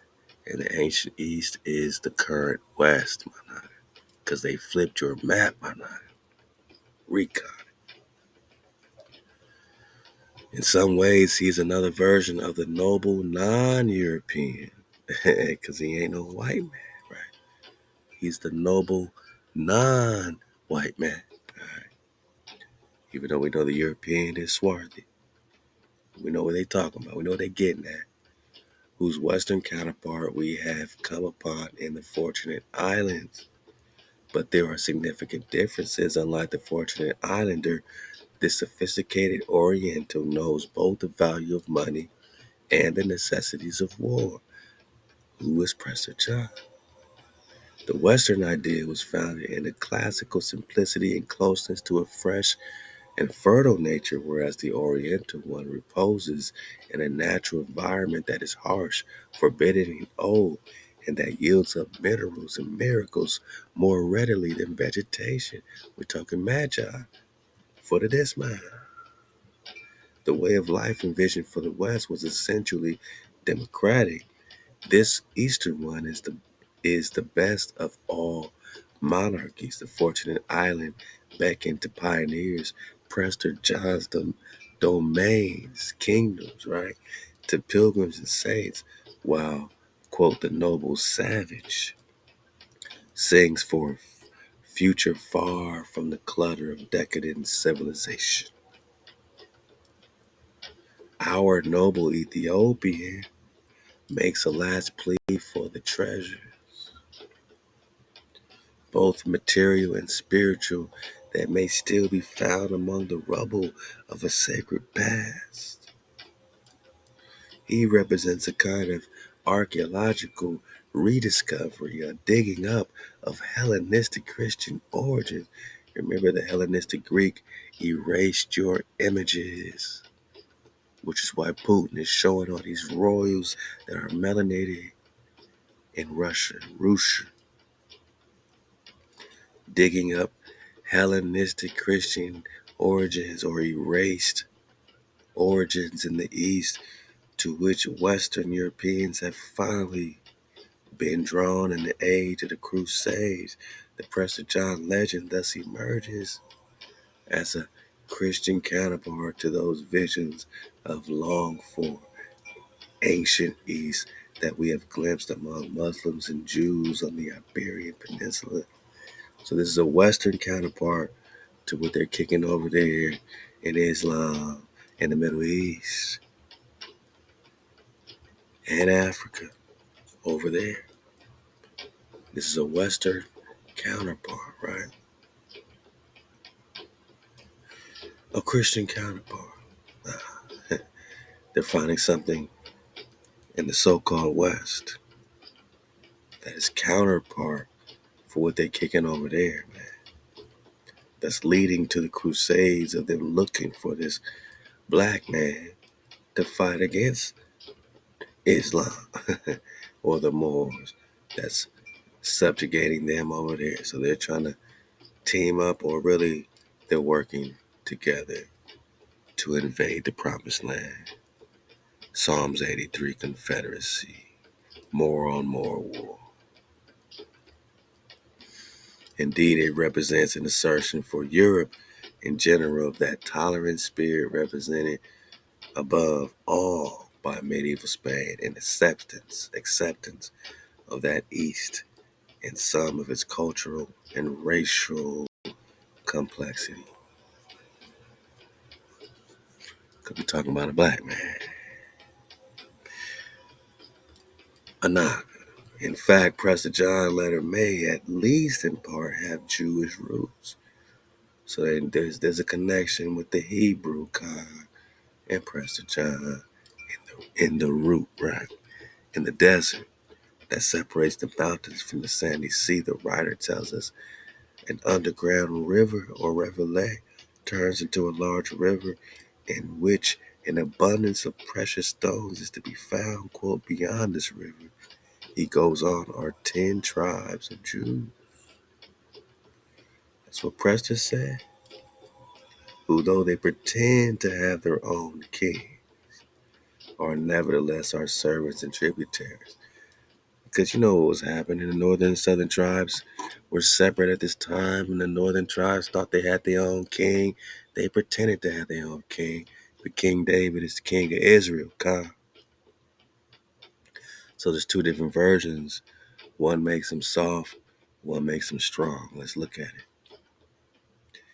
Nothing more on the subject is said of the original version of the letter. So the original version had Prester being strong, right? But it is noteworthy that in the embroidered versions, the fake versions, the hijacked versions, produced by later generations, this passage is amongst the ones that underwent the greatest amplification. In an English version, 1507, hijacked, for example, the weak kings of the above passage become a great king of Israel, whom Prester concedes. So now this 1507 version has Prester bowing down, right? Conceding to be twice as strong as I am. So he's saying, yeah, the hijack is twice as strong as I am. His domains are twice as great as all Christendom in Turkey, and he hath under him 300 kings, 400 princes, dukes, earls, barons, knights, squires, without number. Here he seems to have become an alternate version and an ultimate marvel dimension of Prester John himself. So the first one, he was like, nah, the original version, They connected it with the Jewish roots, the sandy sea. The writer tells us of an underground river, right? Large river, precious stones. So that lets us know the Sambayan must be underground. Beyond this river, he goes on, are 10 tribes of Israel, Judah, Israelites who pretend to have their own king and all this stuff, but they are our tributaries. And then the 1507 version says that this king over there beyond the river is greater than Prester himself, right? So they switched it up. Again, the fine print, right? We love it. Talking about India and Ethiopia. This confused geography has ancient and honorable roots. The first verse of the book of Esther describes the realm of the Persian king Osiris, whose palace also was at Susa, as extending from, quote, India unto even Ethiopia. In Greek and Roman authors, there is a similar vagueness. So again, vague geography about a vast region taken in by terms like, quote, India and, quote, Ethiopia. Wow. Similar vagueness. The latter even in its narrowest sense, comprising a much larger area than present-day Ethiopia. So present-day Ethiopia is not ancient Ethiopia, man. We're talking generic, vast region, similar vagueness like India and Ethiopia.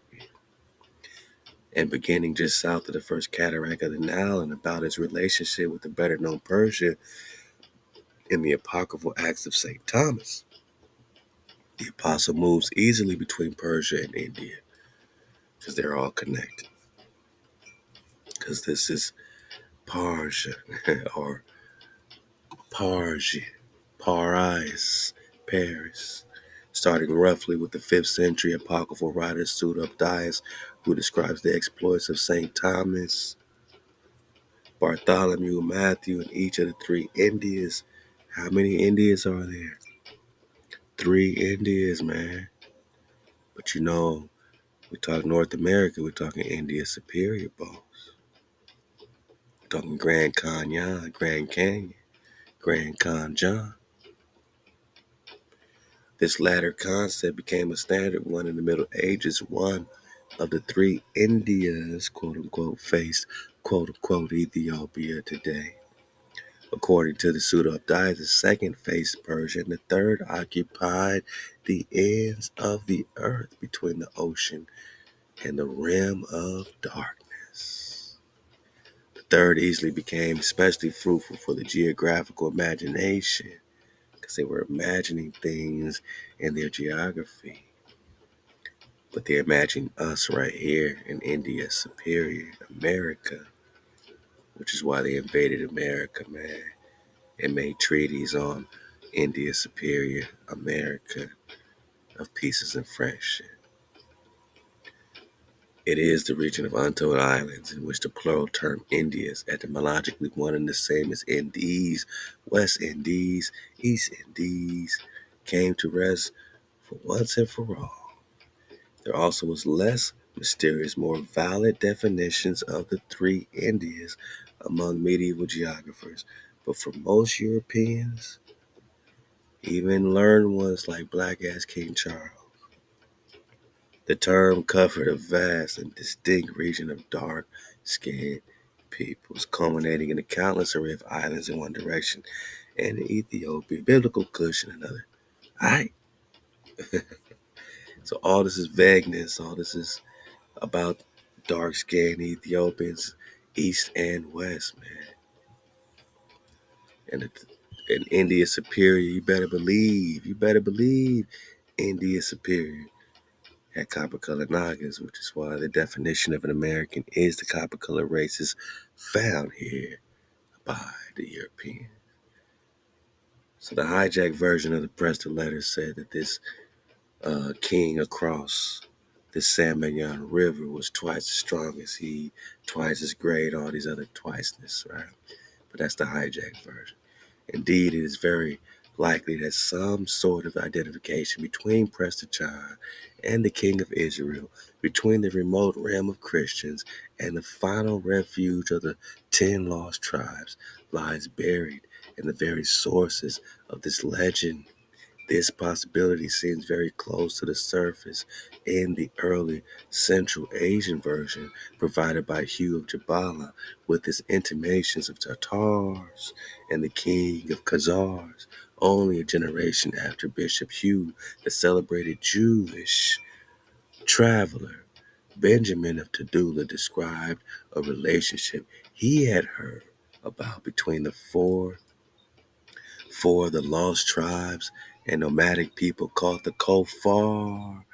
Al-Tarak, which we got before, is the Muslim word kafir. Kafir meaning pagan. So they're calling them pagans in the desert.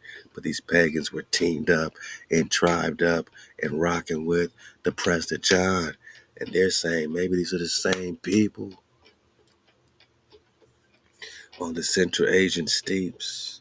The Kofar Torah evidently were not Christian, but their purported relationship with some of the lost tribes resembles that of Prester John. It could have something to do with the making of the latter's legend. But the most probable Jewish source for the Prester John letter that we know is the narrative of a curious figure of Jewish history, Eldad the Danite. And he's talking about King David. He's talking about Prester John. And we're talking about where's Asia?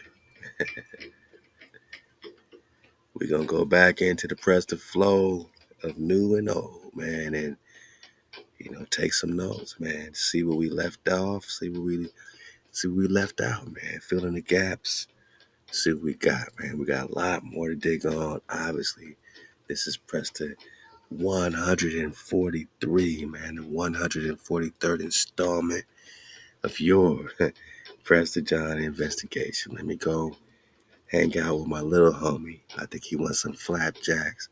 Time to make some pancakes, man. And surfed away. I appreciate y'all surfing away with me. And you better believe I'm not at all times, man. I'm surfing away with you in India Superior. Tribe up, vibe up, rise up, allow. Wow.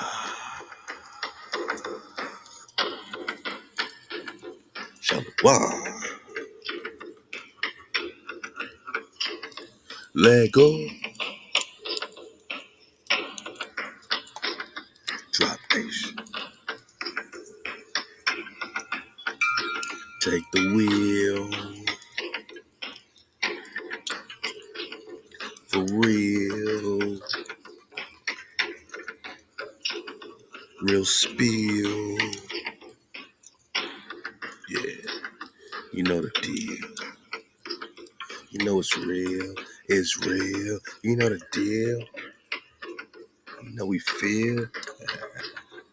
Yeah. Two tree. Two tree.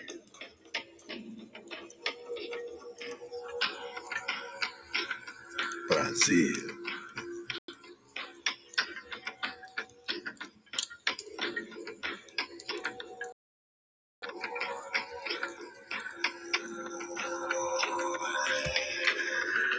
Wow. Y'all keep surfing the wave, man. This is your 143rd installment of the Prester John investigation. We're going to come in hot with 144, talking our Marvel flow. We're going to get back on our Marvel flow, talk Genghis Khan, talk some Kang, you know what I mean, and just see where the wave flows, man. This is a time to not be, too unmovable, in terms of just being framed and shaped. Allow HaWah to move you, man. Be unmovable when it comes to Hijack City and be like water when it comes to water.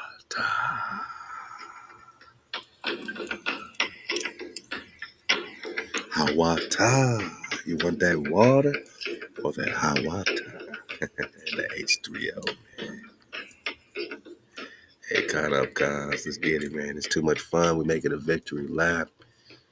And, all praise the Most High over all of existence, man, to allow us to see clearly in the year of the dragon. Free Phineas. Can I get some dragon emojis for the dismount? If you made it this far, just so I know my real wave servers, if you made it to the dismount, can you hit me with 9 dragon emojis, man? I need 9 dragon emojis. That's 432, man. That's 4 plus 3 plus 2 is 9. While I make 9 pancakes, I call them flapjacks because we call them flapjacks. Come on, man. Give me 9 dragon emojis, man. Please click the link below to get in the channel memberships because we will have exclusive Prester John dropping in the channel memberships real soon. Also, get in the Patreon because we'll have exclusive drops in the Patreon. So if you want to make sure you don't miss out on any of the drops, we spread it out to all the flows, all the platforms, and to water for your support at all times. Cons, dragons on the wall. Shabbat Shalom. Halal HaWah. Tribe up, Shabbat Dawa Da. Keep the water flowing, keep the fire burning, and keep the cold. The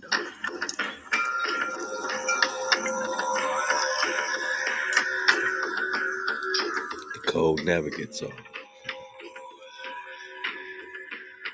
Let the game be told. Tribe up, tribe up, tribe up. Let our unity flow, man. Shalom.